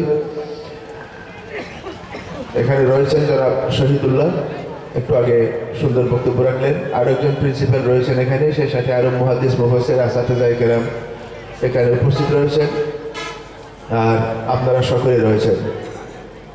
একটি পাতির চারিধারে যেমন আলো পড়ে, তেমনি হুজুর কেবলা এখানে বসে আছে, চারিদিক আলোকিত করে সেই লাইটের দিকে চেয়ে চেয়ে আসলে আমরা এসেছি, আপনারা এসেছেন, সবার দৃষ্টি একদিকে, হুজুরের দিকে। আর যেখানে হুজুর থাকবে সেখানে আমাদের অন্যদিকে দৃষ্টি দিতে পারে না, অন্য কোনো ভাবনাও থাকতে পারে না, অন্য কোনো চিন্তাও থাকতে পারে না। একটাই চিন্তা, যতক্ষণ আছি হুজুরের কাছে কাছে থাকবো, একটু যদি হুজুরের দোয়া পাই, একটু যদি হুজুরের হৃদয়ে স্থান করে নিতে পারি, এখান থেকে চলে যাওয়ার পরও হুজুর তো সবসময় ইবাদত করবেন। কোনো একদিন যদি ইবাদতের হাত তোলার সময় আমিনগণের চেহারা যদি হুজুরের মনে থাকে, হুজুরের নাম, আমাদের নাম যদি মনে থাকে, কোনো এক সময় যদি হুজুরের দোয়া পাই, কত কথা এখানে যারা আছে কত কথা বলতে ইচ্ছে করছে হুজুরের কাছে, হুজুর আমার এই সমস্যা, হুজুর আমার এই মুসিবত, হুজুর আমার এই অসুবিধা, কিন্তু সব কি আর হুজুরকে বলা সম্ভব হবে? তখন সবাই মনে করছে যে হুজুর তো অনেক বুঝবেন, মালিভাবে যদি দোয়া করে দেন, আমার চেহারাটা মনে করে, নামটা মনে করে, তাহলে তো আমার জীবনটা সার্থক। সেই আশায় সকলেই বসে আছে হুজুরকে কেন্দ্র করে, বড় বড় আলেমগণ। আমি রাজশাহী এসেছি শুনে আমাদের মৌলানা মুকাদ্দাস সাহেব, দারুস সালাম মাদ্রাসার প্রিন্সিপাল, আরও যারা আমার সাথে দেখা এয়ারপোর্টে, আমি ওনাদেরকে বলেছি যে এরপর আমার প্রোগ্রাম হলো, অন্য কোনো কাজ নেই, সোজা জুবেরি ভবন রাজশাহী বিশ্ববিদ্যালয়ে একটু ব্যাগ রেখে সরাসরি হুজুরের দরবারে, হুজুর যেখানে এসে দাঁড়াবে সেখানেই চলে যাবো। তখন ওনারা বলছে তাহলে সাথে সাথে আমরাও যাবো। তো ওনারাও হুজুরকে এক নজর দেখার জন্য, মাদ্রাসার প্রিন্সিপাল মুহাদ্দিস রাজশাহী বিশ্ববিদ্যালয়ের সম্মানিত শিক্ষকগণ হুজুরের এক নজর দেখার জন্য ওনারা এখানে চলে এসেছেন। আর যখনই জানতে পেরেছেন যে এই হুজুর গতানুগতিক সাধারণ কোনো হুজুর নয়, রক্ত বংশীয়ভাবে, রক্ত সম্পর্কভাবে কোনো পীর বুজুর্গ হয়েছে এমন নয়, উনি একজন বড় আলেম ছিলেন এবং লেখাপড়ায় আলিয়া মাদ্রাসায় কামেল ফার্স্ট অ্যাসিস্ট্যান্ট প্রিন্সিপাল ছিলেন, মুহাদ্দিস ছিলেন। একথা শুনে এখানকার আসাতিজা কেরাম এবং প্রিন্সিপাল বৃন্দ সত্যি অবাক হয়ে হুজুরের প্রতি আরও তাদের ভক্তি শ্রদ্ধা অনেক বেড়ে গেছে, এবং তারা প্রত্যেকে একাত্মতা প্রকাশ করেছে, যেহেতু বাইতুল শরীফ শিরক বেদাত মুক্ত এবং সামাজিক সংস্কারের সাথে মানুষের কলব জাগ্রতকরণ তো আছেই, সমাজ সংস্কারও অবদান রেখে যাচ্ছে। এটা শুনে ওই প্রিন্সিপালগণ সকলের পক্ষ থেকে একাত্মতা ঘোষণা করেছেন যে বাইতুল শরীফের সাথে আমরা আছি। এটা কিন্তু এত চারটিখানি কথা নয়। একজন হুজুর একজন আবেদকে বিরাইতে পারবে, ইংরেজি আরবি শিক্ষিতকে বিরাইতে পারবে, হুজুর বিরাট এত সহজ নয়, ঠিক কিনা আপনারা বলেন? বইয়ের ইঞ্জিনিয়ার বিরাইতে পারবে, ডাক্তার বিরাইতে পারবে, কিন্তু মাদ্রাসার একজন মুহাদ্দিস মুফাসসিরকে, এমনকি মাদ্রাসার একজন ফাজল তাহলে কালেমের ছাত্রকে পর্যন্ত বিরানো অনেক কঠিন। ওরা আমরা কম জানি নাকি এইগুলো? ওরা আগে চিন্তা করবে, আকাইদ বালাগত পড়ছে, তাফসীর হাদিস পড়ছে, 10 বার চিন্তা করবে কি জন্য দরকার কি, আমি তো ওগুলো অনেক চিন্তা করে সেই জায়গায় একজন মুহাদ্দিসকে বিরানো, একজন প্রিন্সিপালকে বিরানো, এটা চারটিখানি কথা নয় আসলে। ইমাম আবু হানিফা অনেক বড় আলেম ছিলেন, কই ইমাম আহমদ ইবনে হাম্বলকে কি বিরাইতে পারছে? পারে নাই। ইমাম মালিক অনেক বড় ছিলেন, কিন্তু ইমাম শাফিঈ তো ইমাম মালিকের অনুসরণ করেন নাই। তো ওনারা আলাদা আলাদা আলাদা আলাদা, মানে আলেমগণের চিন্তাধারা সবসময় নিজস্ব জ্ঞানের যুক্তিভিত্তিক। এখানে বড় বড় আলেমগণ রয়েছেন, এতটুকুতে ওনারা জ্ঞানের যুক্তি দিয়ে, কিতাবে আলেমের যুক্তি দিয়ে বুঝতে পেরেছেন যে বাইতুল শরীফের যে দরবারের যে নিয়ম কানুন, যে পীর সাহেবের জ্ঞান গুণ, এটা সত্যি গ্রহণ করার মতো, তাই স্বতঃস্ফূর্তভাবে ওনাদের মন থেকে এসে গিয়েছে। না হয় দারুস সালামের প্রিন্সিপাল অনেক বড় ওয়াইজ, বড় বক্তা এখানকার সকলে ছিলেন। সে যাক, এই বাইতুল শরীফ মসজিদ করেছে, সারা দেশের মাদ্রাসা করেছে, আরও অন্যান্য দরবার থেকেও মাদ্রাসা প্রতিষ্ঠা হয়েছে, শুধু বাইতুল শরীফ থেকে নয়। এখানে বাংলাদেশে কিন্তু অনেক শিক্ষা ব্যবস্থা আছে, আপনারা দেখতে পাচ্ছেন, সেটা হলো মেডিকেল সায়েন্স, চিকিৎসা মহাবিদ্যালয় বা চিকিৎসা বিশ্ববিদ্যালয়, মেডিকেল বিশ্ববিদ্যালয় আছে। সকলেই বলবে যে এটার খুবই প্রয়োজনীয়তা আছে, যেহেতু ডাক্তারি চিকিৎসা না হলে মানুষ, একই সাথে বুয়েট তথ্য প্রযুক্তির বড় বিশ্ববিদ্যালয় রয়েছে, খুবই দরকার রয়েছে তথ্য প্রযুক্তি, অনেকগুলো বিশ্ববিদ্যালয়। এবং কারিগরি মহাবিদ্যালয় কলেজ রয়েছে, সকলে বলবে যে এটা খুবই দরকার আছে। সাধারণ বিশ্ববিদ্যালয় রয়েছে চট্টগ্রাম, ঢাকা, জাহাঙ্গীরনগর, অনেক অনেক বিশ্ববিদ্যালয়। পরে আবার একটা ইসলামী আরবি বিশ্ববিদ্যালয় হলো। এতদিন তো এটা ছিল না, আগে ছিল জাতীয় বিশ্ববিদ্যালয়, ইসলামী বিশ্ববিদ্যালয় কুষ্টিয়া, এই যে রাজশাহী বিশ্ববিদ্যালয়, চট্টগ্রাম বিশ্ববিদ্যালয়, বুয়েট, তারপরে হলো কৃষি বিশ্ববিদ্যালয়। ইসলামী আরবি বিশ্ববিদ্যালয় যখন হলো, পত্রিকাওয়ালারা, এটা আমাদের কাজ, পত্রিকাওয়ালারা ভাবলো যে ইউনিভার্সিটিটা নতুন হয়েছে, ভাইস চ্যান্সেলর নিয়োগ দিয়েছেন, কীরকম ইউনিভার্সিটি এটা তো দেখতে হবে এবং কাগজে লিখতে হবে। আমি আল্লাহর পরিশুদ্ধ দয়া, তখন বাইতুল শরীফের ঈদে মিলাদুন্নবীর প্রোগ্রামের আহ্বায়ক বা দায়িত্ব ছিল, ব্যস্ত ছিলাম। সেই সময় আসলে আমার কাছে অ্যাপয়েন্টমেন্ট লেটার যায় যে আমাকে নিয়োগ দেওয়া হয়েছে ওই ইসলামী আরবি বিশ্ববিদ্যালয়ে ভাইস চ্যান্সেলর পদে। আমি আল্লাহর শুকরিয়া জ্ঞাপন করেছি, হুজুরের প্রতিও শুকরিয়া জ্ঞাপন করেছি, হুজুর দোয়া করেছেন, এত বড় একটা অ্যাপয়েন্টমেন্ট লেটার আমার হাতে আসলো। আমি যোগদান করলাম, তখন বিশ্ববিদ্যালয়টি স্টার্ট হয়নি ভালোভাবে, আস্তে আস্তে হবে, এটা আমার হাত দিয়ে শুরু। পত্রিকার লোকজন আমার থেকে জিজ্ঞেস করলো, কেউ ফোনে জিজ্ঞেস করে, কেউ সরাসরি এসে জিজ্ঞেস করে এটা কিরকম বিশ্ববিদ্যালয়। এক সময় তিনটি পত্রিকার সাংবাদিক একসাথে এসেছে আমার অফিসে। তারা আমার সাথে কথা বললো যে আপনি বিশ্ববিদ্যালয় সম্পর্কে একটু ভালো করে বলুন। আমি এক ধাক্কায় বলে দিলাম, আপনার জাতীয় বিশ্ববিদ্যালয় দেখেছেন? হ্যাঁ রে হ্যাঁ। এটা হলো ঠিক জাতীয় বিশ্ববিদ্যালয়ের মতো একটি বিশ্ববিদ্যালয়। জাতীয় বিশ্ববিদ্যালয় কলেজ দেখাশোনা করে সারা দেশে, ইন্টারমিডিয়েটের নয়, ডিগ্রি পর্যায়ে এবং মাস্টার ডিগ্রি পর্যায়ে অনার্স। জাতীয় বিশ্ববিদ্যালয় কলেজ দেখাশোনা করে। আগে মাদ্রাসার জন্য কোনো বিশ্ববিদ্যালয় ছিল না। সরকার, মাননীয় প্রধানমন্ত্রী শেখ হাসিনা মাদ্রাসা শিক্ষকদের জন্য, মাদ্রাসা শিক্ষার্থীদের জন্য এই বিশ্ববিদ্যালয়টি করেছেন ফাজেল অনার্স, কামেল এবং মাস্টার্সের জন্য। সাংবাদিকরা সত্যি অবাক হলেন, বলেন কি মাদ্রাসার কত ছাত্র আছে, বা বাংলাদেশের মাদ্রাসাতে কি এত জনপ্রিয়? কই স্টুডেন্টদের এত সমাহার, এত সমাবেশ, এত গণজাগরণ কোথায় যে একটা বিশ্ববিদ্যালয় করবে? আমি বললাম করেছে তো, মাননীয় প্রধানমন্ত্রীর নিকট আলেম সমাজ, জগতুল মুদারিসিন, পীর মশাইকরা দাবি করেছে, মাননীয় প্রধানমন্ত্রী বুঝেছে এটা করা দরকার। কলেজের ছেলেদের জন্য ইউনিভার্সিটি হতে পারে, মাদ্রাসার ছেলেদের জন্য ইউনিভার্সিটি হবে না কেন? মাননীয় প্রধানমন্ত্রী শেখ হাসিনা এটা করেছেন, সেই জন্য হয়েছে। আহা, বুঝলাম তো, কিন্তু এটা তো অনেক বড় সাংবাদিকদের মনে প্রশ্ন, এটা অনেক বিগ বাজেটের ব্যাপার। এত বাজেট সরকার দেবে ইউনিভার্সিটির জন্য, এটা কিরকম কথা? মাদ্রাসা তা আমি বললাম কেন জাতীয় বিশ্ববিদ্যালয়কে দিচ্ছে না? এটা আছে, এটা তো ভিন্ন, এটা তো মাদ্রাসা, তো কেন ভিন্ন কেন? আচ্ছা তাহলে ঠিক আছে, তাহলে বলুন। ওনারা আমাকে জিজ্ঞেস করলো যে এই যে মাদ্রাসার জন্য সরকার কোটি কোটি টাকা খরচ করে বিশ্ববিদ্যালয় করবে, কিন্তু মাদ্রাসা থেকে যারা বের হবে, ফাজিল কামিল পাস করে, তাদের ন্যাশনাল কন্ট্রিবিউশন কি? ন্যাশনালে তারা কি কন্ট্রিবিউশন করতে পারবে যে যাদের পেছনে সরকার এত টাকা খরচ করবে? তখন আমি বুঝলাম ও সমস্যা এখানে, তাহলে ন্যাশনাল কন্ট্রিবিউশন। তখনই আমার মাথায় এলো যে এরা ন্যাশনাল কন্ট্রিবিউশন মানে একটা নির্দিষ্ট ছকের মধ্যে রয়েছে। তখন আমি বললাম এই প্রশ্নটা, অন্য প্রশ্নগুলো আমি তাড়াতাড়ি তো দিয়েছি, আপনাদের সময় আছে? ওরা বলে সময় আছে। আমি বললাম এই প্রশ্নটার জবাব শুনতে আপনাদের একটু সময় লাগবে। আচ্ছা ঠিক আছে বলুন। তিনজন সাংবাদিক আমার সামনে, আমার একজন ডেপুটি রেজিস্ট্রার, আরেকজন সহকারী রেজিস্ট্রার শ্রোতা হিসাবে বসে রয়েছে। আমি বললাম আপনি তো ধরুন মাদ্রাসার কোনো কন্ট্রিবিউশন নেই, জাতীয় পর্যায়ে তাদের কোনো সামাজিক অবদান নেই, জাতীয় অবদান নেই, তাই মাদ্রাসার দরকার নেই, ধরে নিলাম। মনে করুন বাংলাদেশে একটি মাদ্রাসাও নেই, কোথাও একজন আলেমও নেই, মাদ্রাসার ছাত্রও নেই। এমন অবস্থায় আপনার বাবা যদি মারা যায়, আপনার বাবা যদি মারা যায়, তাকে কি করে কবরে দিবেন? এটা আপনি দিতে পারবেন? না। তাহলে কাকে লাগবে? তাহলে তো অবশ্যই আলেমকে লাগবে। কেন? এটা তো কন্ট্রিবিউশন নেই, মাদ্রাসার দরকারটা কি? বন্ধ নেই, একটাও নেই।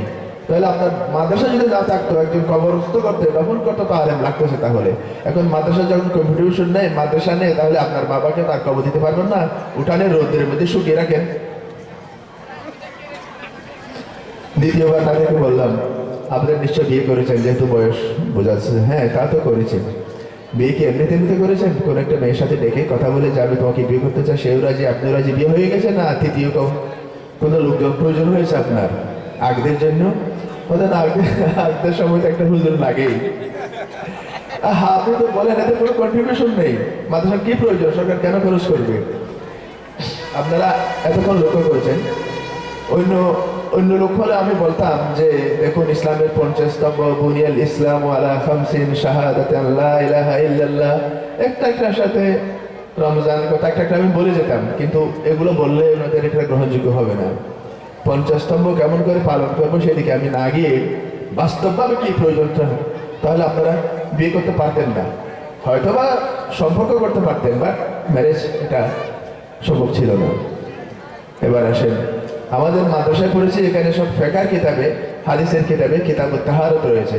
আপনারা মাদ্রাসায় পড়েন নাই, সেই জন্য তাহার সম্পর্কে জানেন না। তাহার অর্থ পবিত্রতা, পবিত্রতা অধ্যায়। একজন মানুষ নাপাক হয়ে গেলে সে কিভাবে পাক হবে সেটাও তো একটা মাসআলা আছে। তো কোনো আলেম নেই, মাদ্রাসার ছাত্র নেই, সে কি করে পবিত্রতা অর্জন করবে? কেউ তো জানে না। লাগবে না? তা লাগবে।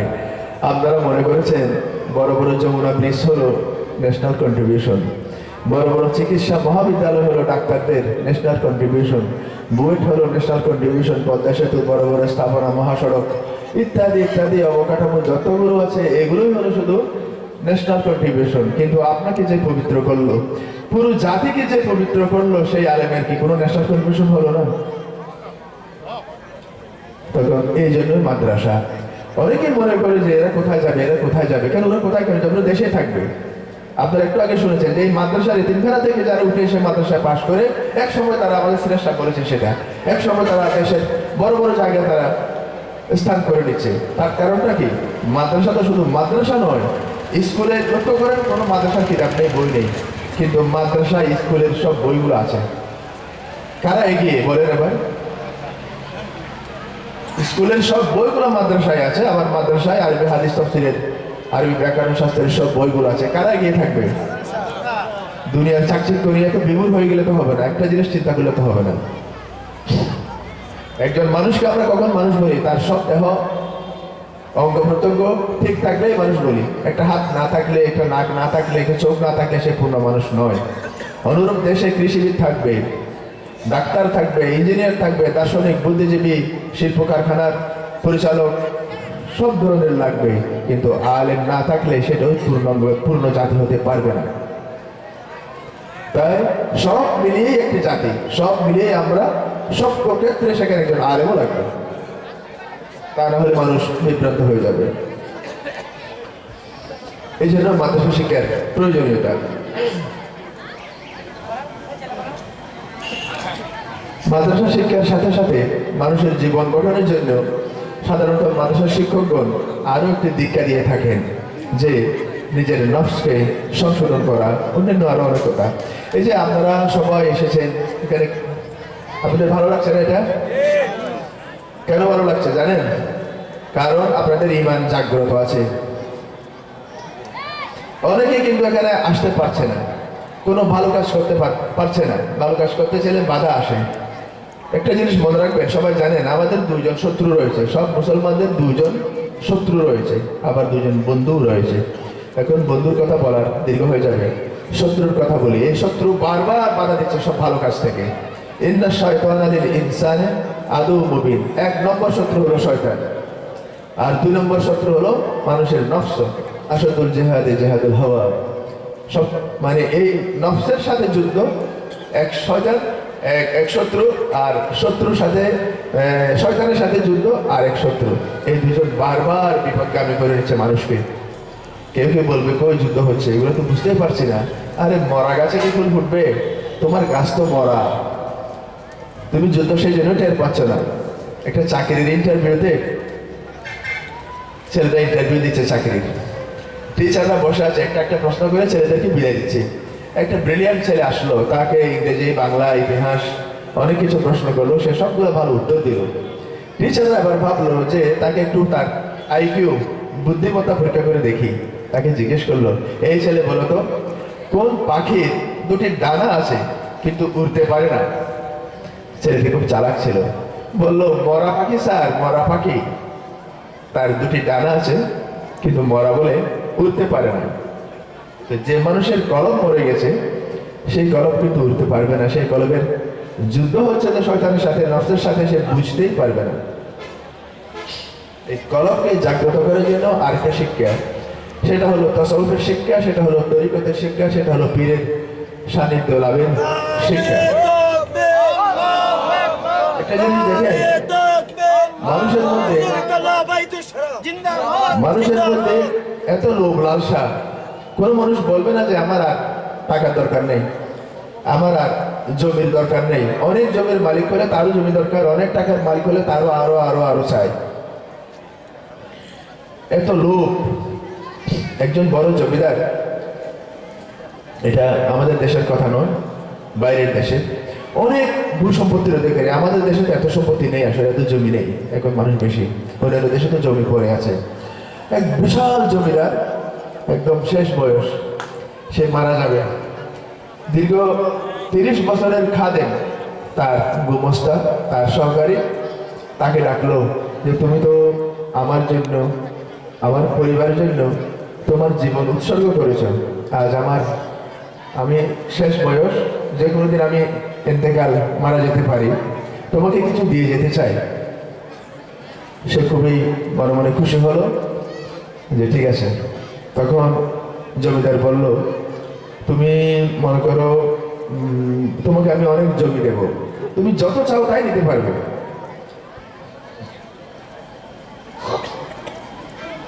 কারণ আমাদের এখানে অনেক জমি আছে, তবে একটা কাজ করতে হবে তোমাকে, তোমার ইচ্ছা মতো তুমি জমি নিবে। তুমি ভোরবেলা সূর্যোদয়ের সাথে সাথে বের হবে,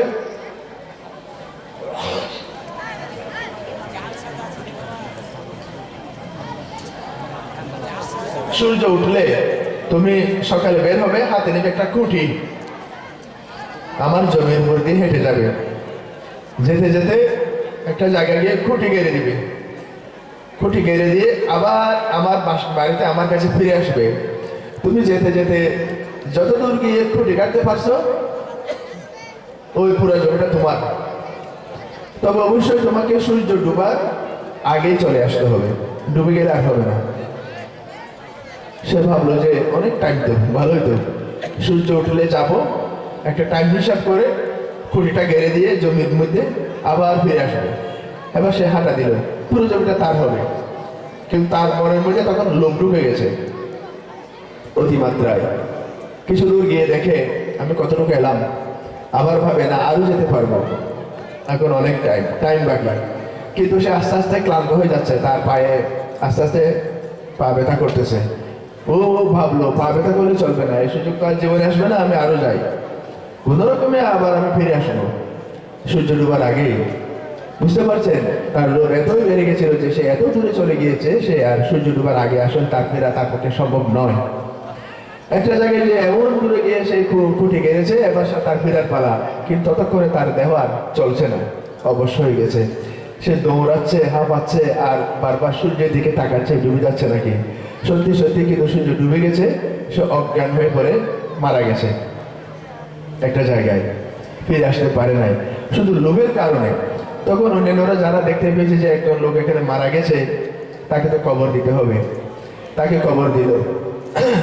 কবর দিয়ে দেখা গেল তার জন্য জমির প্রয়োজন হয়েছে মাত্র 3.5 হাত। অথচ সে লোভের কারণে, এই যে মানুষের এত লোভ। একজন পীর সাহেব কি করেন, একজন পীর সাহেব মানুষকে জীবন যুদ্ধে জয়ী হবার মন্ত্র শিখিয়ে দেন, একই সাথে লোভ লালসা যত ধরনের আবেগ আছে সেই আবেগ নিয়ন্ত্রণের দীক্ষা দেন। এই জন্য পীর সাহেবের প্রয়োজন।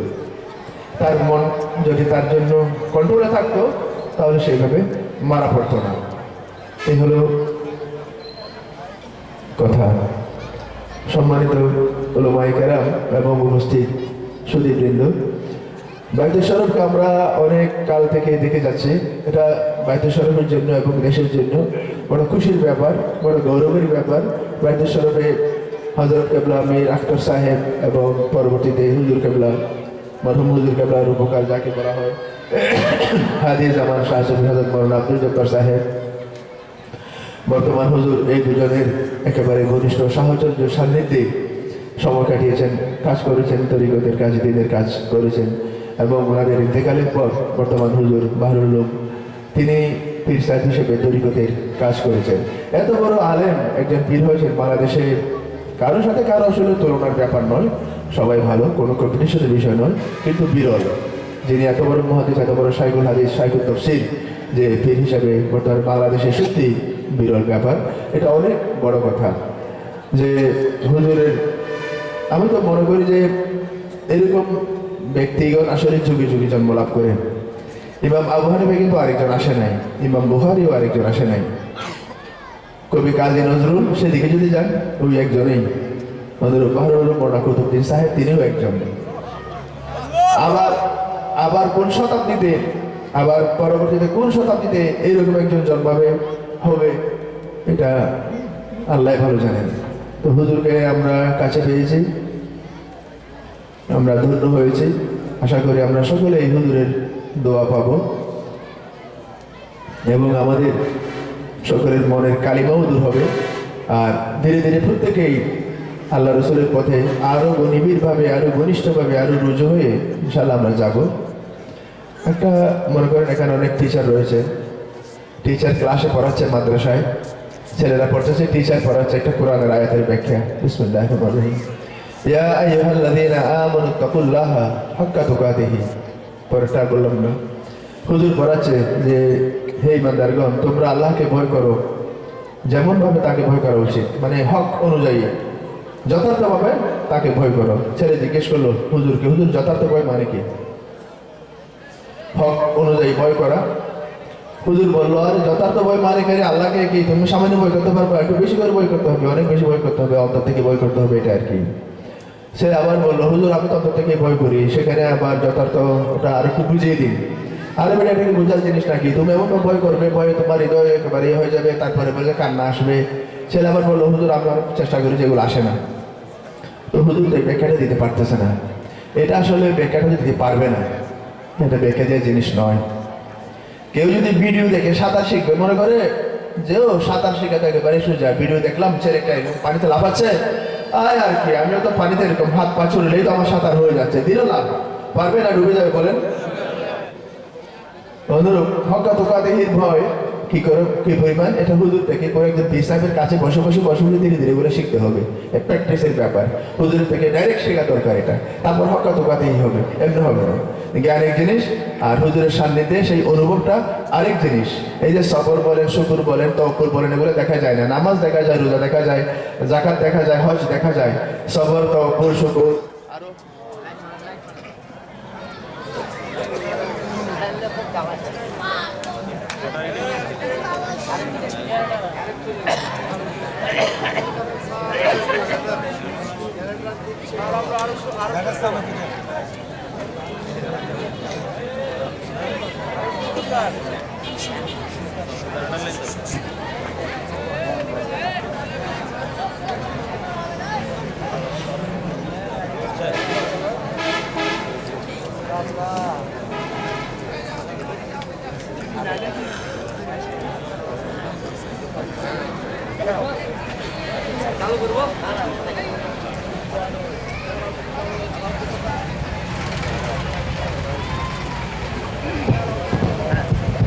আরো হ্যালো, এবাদতের কতগুলো জিনিস দেখা যায়।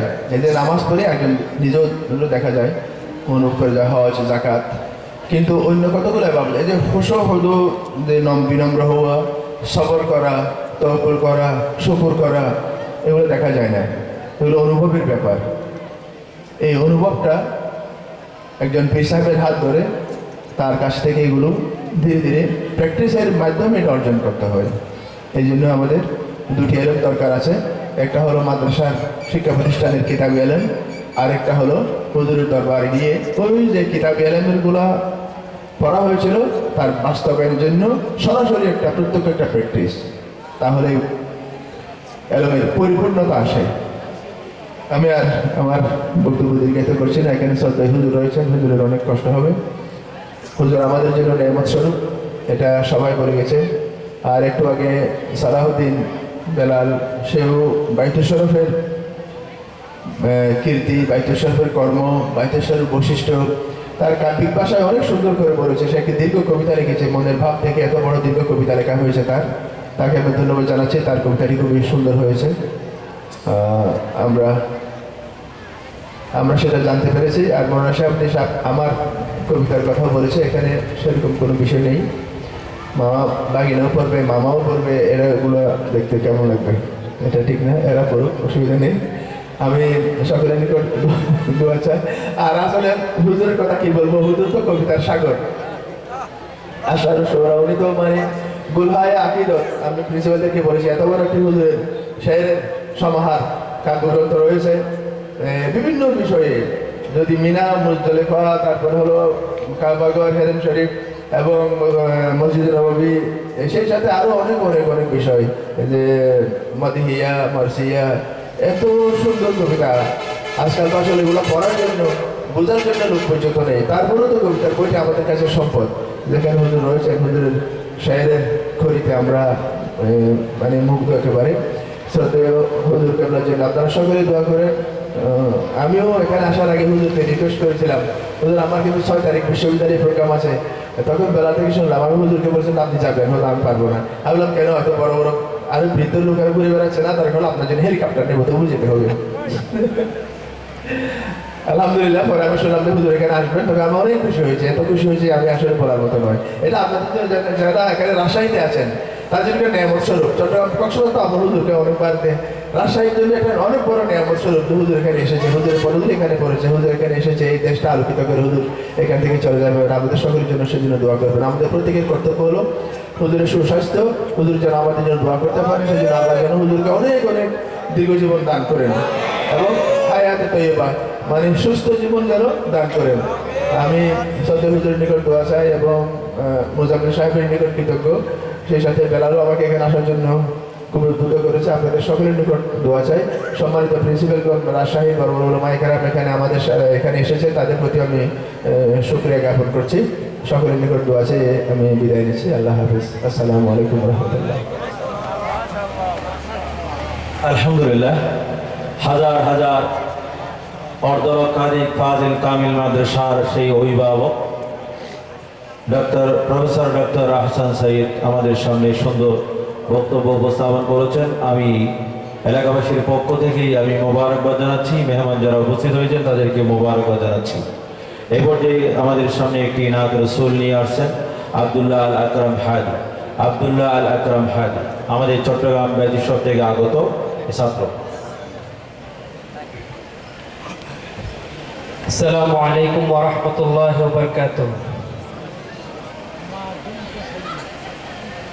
कलामे इलाही में लिखा हुआ है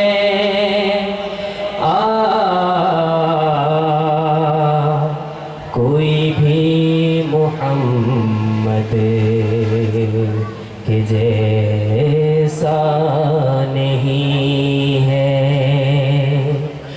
जो रुतबा खुदा ने नबी को दिया है किसी और का ऐसा रुतबा नहीं है। क्या मेरी हकीकत जो करूं उनकी मैं सना, क्या मेरी हकीकत जो करूं उनकी मैं सना।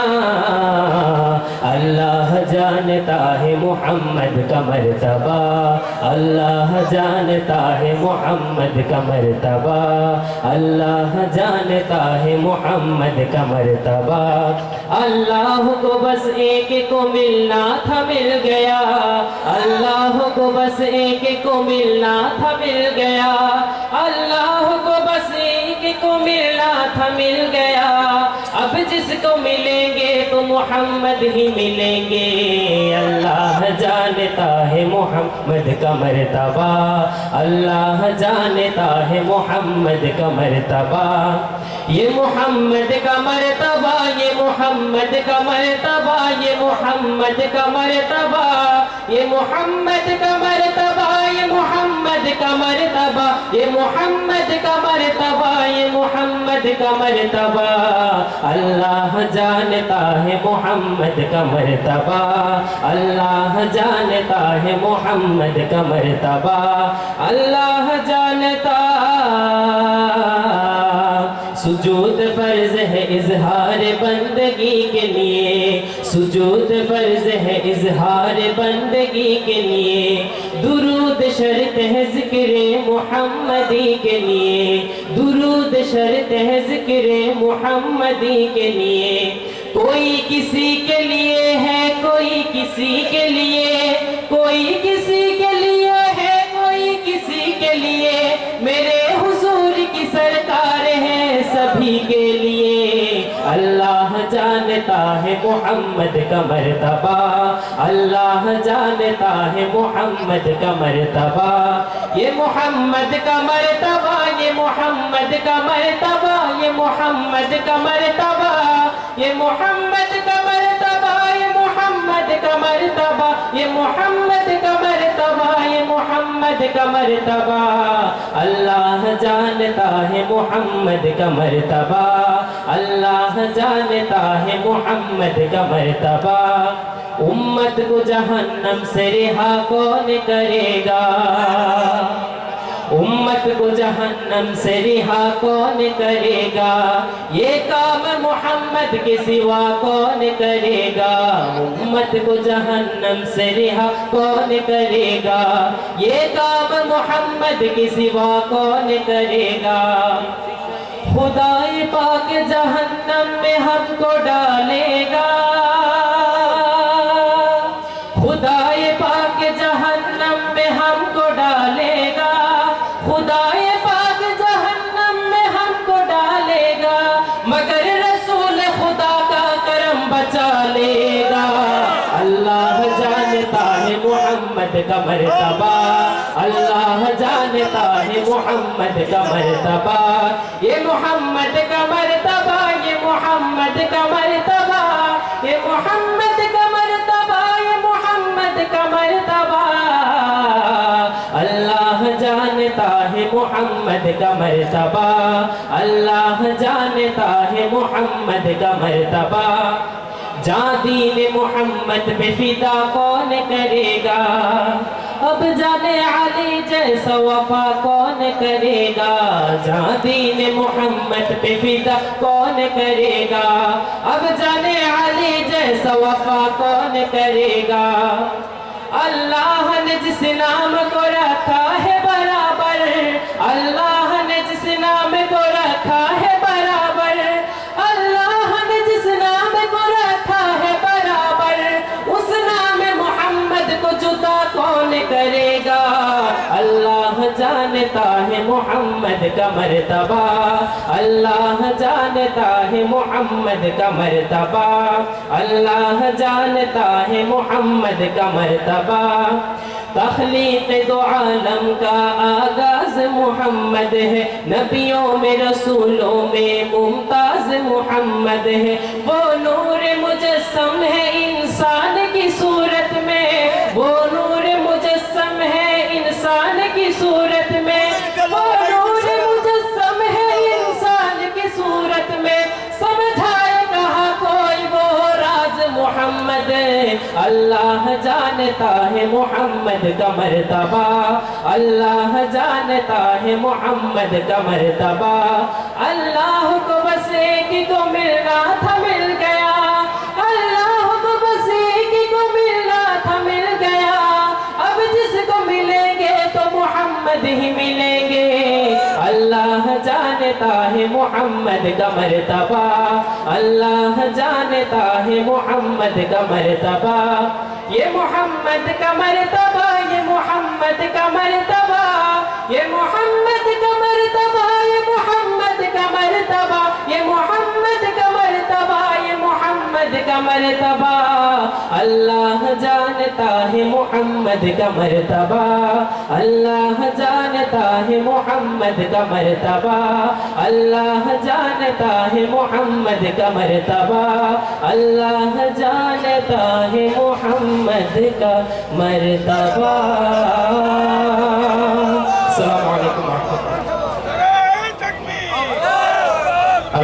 আলহামদুলিল্লাহ। সবাই বলি আলহামদুলিল্লাহ। আমাদের মাননীয় ভাইস চ্যান্সেলর মহোদয়, তিনি আব্দুল্লাহ আল আকরাম হাদি নাচ শুনে বন্ধ হয়ে 1000 টাকা পুরস্কৃত করেছেন এবং জয়নুল আবদিন তাসবিরকেও 1000 টাকা পুরস্কৃত করেছেন। আলহামদুলিল্লাহ, আলহামদুলিল্লাহ। বাবারা যা দাঁড়িয়ে আছো, আরেকটু ভিতরে কোন হয়ে বসি। এবারে আমাদের সামনে মূল্যবান আলোচনা নিয়ে আমাদের সামনে উপস্থিত হচ্ছেন সুদূর চট্টগ্রাম থেকে আগত মজলিসুল উলামা বাংলাদেশের সম্মানিত মহাসচিব হযরত আল্লামা হযরত জনাব মাওলানা মামুন রশিদ নুরি সাহেব। আমি মহতারাম মাওলানাকে সংক্ষিপ্ত আলোচনা পেশ করার জন্য বিনীত অনুরোধ করছি। একটু সামনে ঘন হয়ে বসি। আর একটু আপনাদের সামনে, আমাদের সামনে হাদি এবং তাসবিহ পরবর্তী ইনশাআল্লাহ আসবে, আমরা আরো শুনবো ইনশাআল্লাহ, ইনশাআল্লাহ। এবার আমাদের সামনে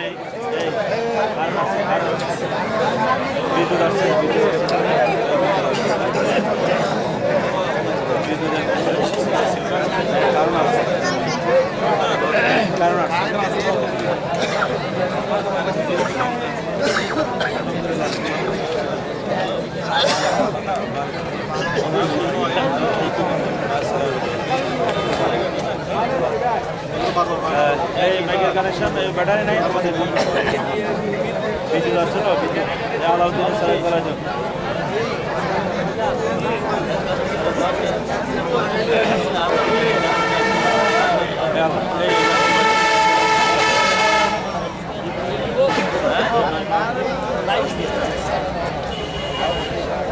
কি হয়েছে গো লাইট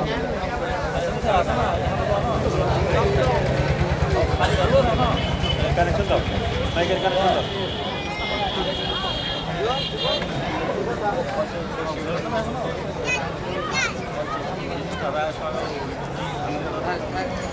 ওই আসে না কানেকশন, কানেকশন আসে নাই, আসে নাই।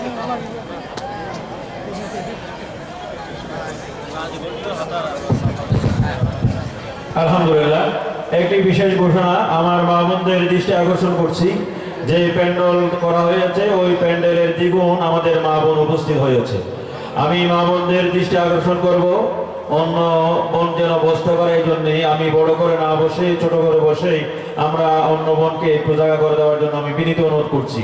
যে প্যান্ডেল আমাদের করা হয়েছে সেই প্যান্ডেলের দ্বিগুণ মহিলা অবস্থান করছে, এই জন্যেই ঘন হয়ে বসার জন্য আমি বিনীত অনুরোধ করছি। এবার যে আমাদের সামনেই সংক্ষিপ্ত আলোচনা পেশ করছেন হযরত জনাব মাওলানা মামুন রশিদ নুরি সাহেব।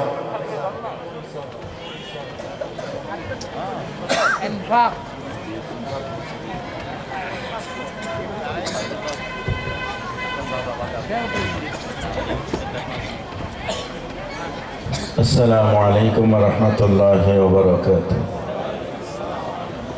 পেছন থেকে একটু সামনের দিকে এগিয়ে আসলে আমার মনে হয় মাহফিলের সৌন্দর্য বৃদ্ধি পাবে এবং আপনারাও খুশি হবেন। সবচেয়ে বড় কথা হচ্ছে পীর মুর্শিদের আল্লাহর ওলির যত সামনে আসবো তত বেশি আমরা উপকৃত হব।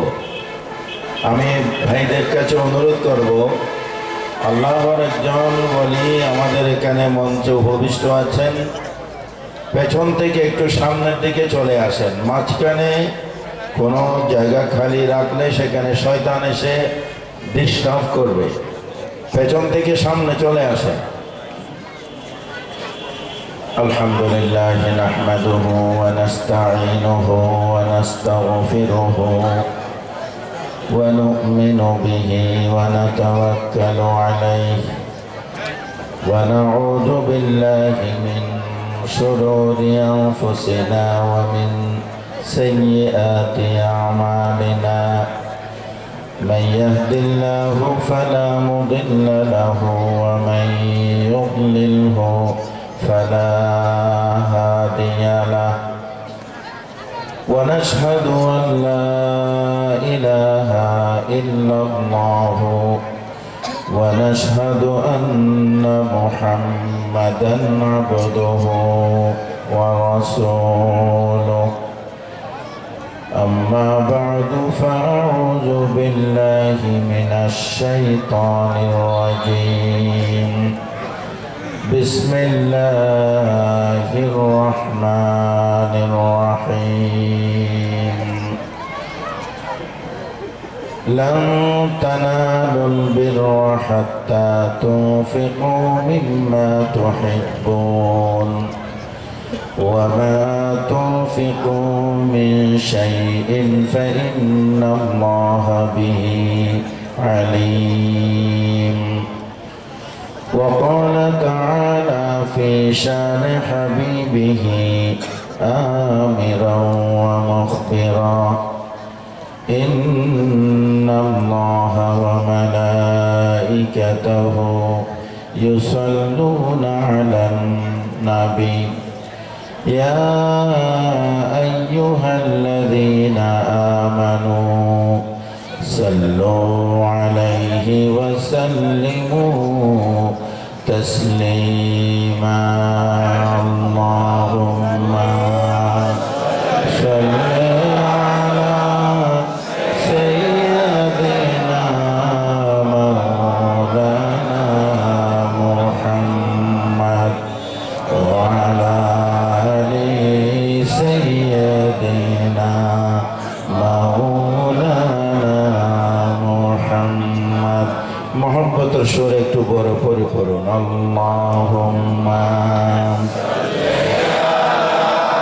সাইয়্যিদিনা মাওলানা মুহাম্মদ ওয়া আলা আলি সাইয়্যিদিনা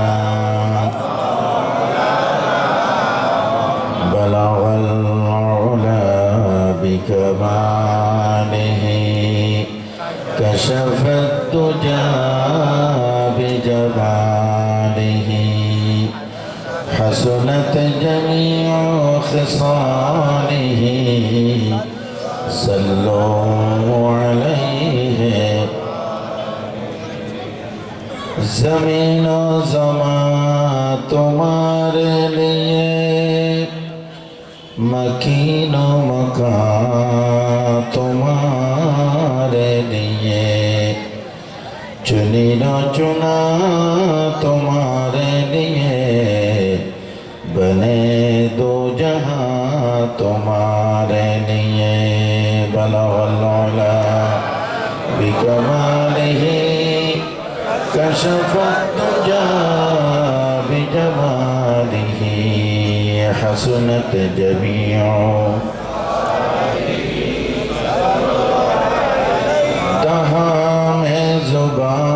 تمہارے لیے بدن میں ہے جان تمہارے لیے ہم آئے یہاں تمہارے لیے اٹھیں گے وہاں ہم تمہارے لیے بلغ العلا بکمالہ كشف الدجى بجماله حسنت جميع خصاله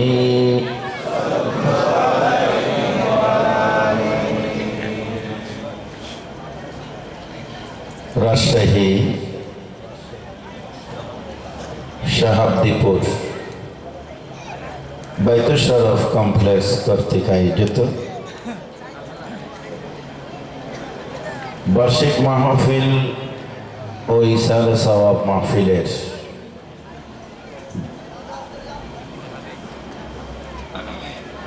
মধ্যমণি যিনি আজকে মঞ্চে উপবিষ্ট থেকে পুরো এলাকাকে আলোকিত করেছেন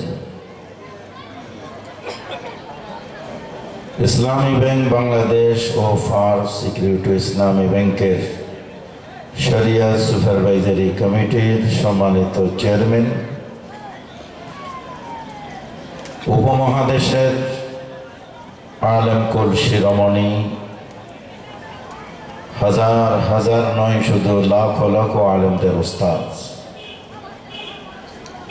আমাদের সকলের উস্তাদ এদেশের আলেম সমাজের ওস্তাদ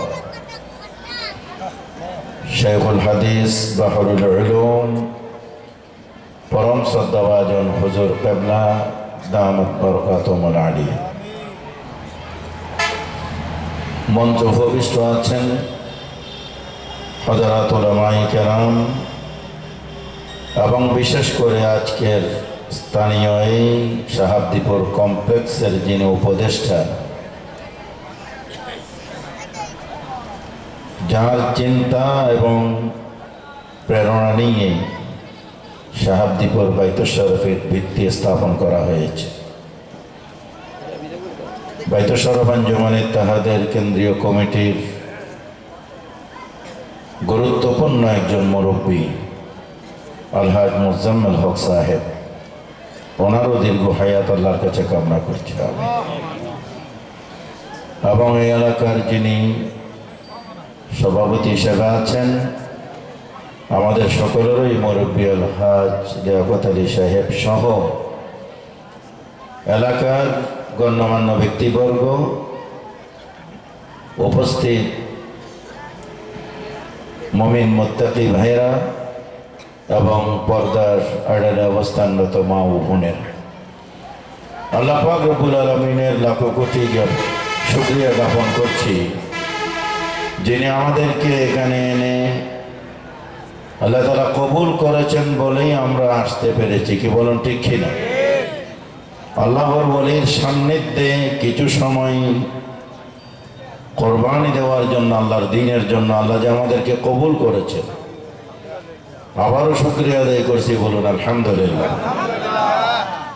আমি সকলের প্রতি অনুরোধ রাখব, এদিক ওদিক চোখকে ঘুরানো কাজ না করে আল্লাহর ওলির চেহারার দিকে তাকিয়ে থাকি। আল্লাহর রহমত আল্লাহর ওলির উপর অবতীর্ণ করবেন, সেখান থেকে আমাদেরকে আল্লাহ বিতরণ করবেন। আল্লাহ তাআলা আমাদেরকে আজকের এই জান্নাতি পরিবেশের মাহফিলে এসে সময় দেয় কোরবানিকে আল্লাহ কবুল করুন। বলুন আমিন। আমি প্রথমে উঠে সালাম দিয়েছি। সালাম হচ্ছে ইসলামের একটি বড় শিক্ষা এবং একজন মুসলমান অপর মুসলমানের যখন সামনাসামনি হয়, ইসলামের শিক্ষা হচ্ছে একজন আরেকজনকে সালাম করে বরণ করে নেয়া। সুবহানাল্লাহ। আসসালামু ক্বাবলাল কালাম। আমরা একজন মুসলমান অপর মুসলমানের যখন সামনে আসি, আমরা একজন আরেকজনকে বরণ করে নেব সালামের মাধ্যমে। সুবহানাল্লাহ। আমাদের পীর মুর্শিদ আমরা দেখেছি আলোচনা করার আগে সালাম দেন, এবং যে কোনো একজন ব্যক্তিকে আমি দেখতে পাচ্ছি আমাদের হুজুর কেবলার থেকে আগেই তিনি সালাম দেন। আলহামদুলিল্লাহ।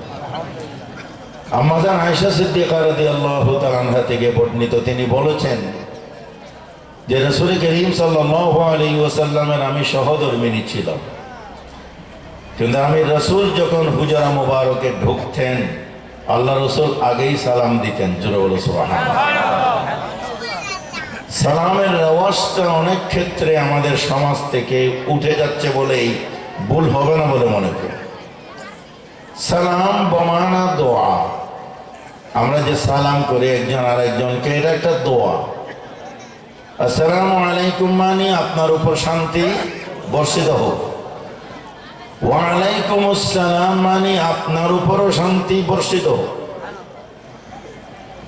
আমাদের দেশে একটা রেওয়াজ আছে, আমরা যারা বড় বলে দাবি করি সমাজের, ছোটদের থেকে আমরা সালাম নেওয়ার জন্য আগ্রহী হয়ে থাকি। ঠিক কিনা বলো? অথচ ইসলামের শিক্ষা শুধুমাত্র ছোটরাই বড়দেরকে সালাম দেবে তা না, বড়রাও ছোটদেরকে সালাম দিতে হবে। এটা রাসূলের সুন্নাত। যিনি সালাম দেবেন তিনি রাসূলের একটা সুন্নাতকে চালু করলেন এবং বিলুপ্ত হয়ে যাওয়া এই সুন্নতকে তিনি আবার পুনর্জীবিত করতে পারলেন। সুবহানাল্লাহ। একজন মুসলমান অপর মুসলমানকে যখন আমরা সালাম দেব, জবাবটা কিভাবে আসবে?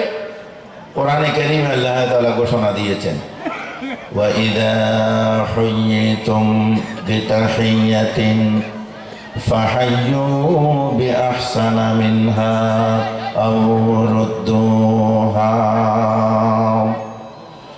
আল্লাহ পাক বলছেন, কোন মুসলিম অপর মুসলিমকে যদি সালাম দেন, ফাহাইয়ু, সালামের জবাব দাও, বিআহসানা মিনহা, যে শব্দ দিয়ে সালাম দেওয়া হয়েছে এই শব্দ থেকে আরো কিছু ভালোভাবে উত্তমভাবে সালামের জবাবটা দিতে হবে। যেমন কোন মুসলমান যদি আমাদের সালাম দেন, আসসালামু আলাইকুম, আমরা জবাব দেব ওয়া আলাইকুমুস সালাম ওয়া রাহমাতুল্লাহি ওয়া বারাকাতুহু ওয়া মাগফিরাতুহু। সুবহানাল্লাহ। প্রশ্ন আসতে পারে, এত লম্বা জবাব দেওয়ার মতো সময় আমার নেই, পাচ্ছি না, গাড়ি এসে গেছে, কোন মুসলমান আমার সালাম দিল, এখন আমি কে লাফ দিয়ে গাড়িতে উঠতে হচ্ছে, এত লম্বা জবাব যদি আমি দেওয়ার জন্য সিদ্ধান্ত নিই তাহলে গাড়িটা চলে যাবে। তা আল্লাহ তাআলা বলেছেন, বান্দা যেই শব্দ দিয়ে সালাম দেওয়া হয়েছে ওই শব্দটা দিয়ে জবাব দিল, ওয়াজিবের হক আদায় হয়ে যাবে। কোন মুসলমান যদি সালাম দেন আসসালামু আলাইকুম, আমরা জবাব দেব ওয়া আলাইকুমুস সালাম, স্পষ্টভাবে সালামের জবাব দিতে হবে। সুবহানাল্লাহ। বলি, লা তাদখুলু বুয়ুতান গায়রা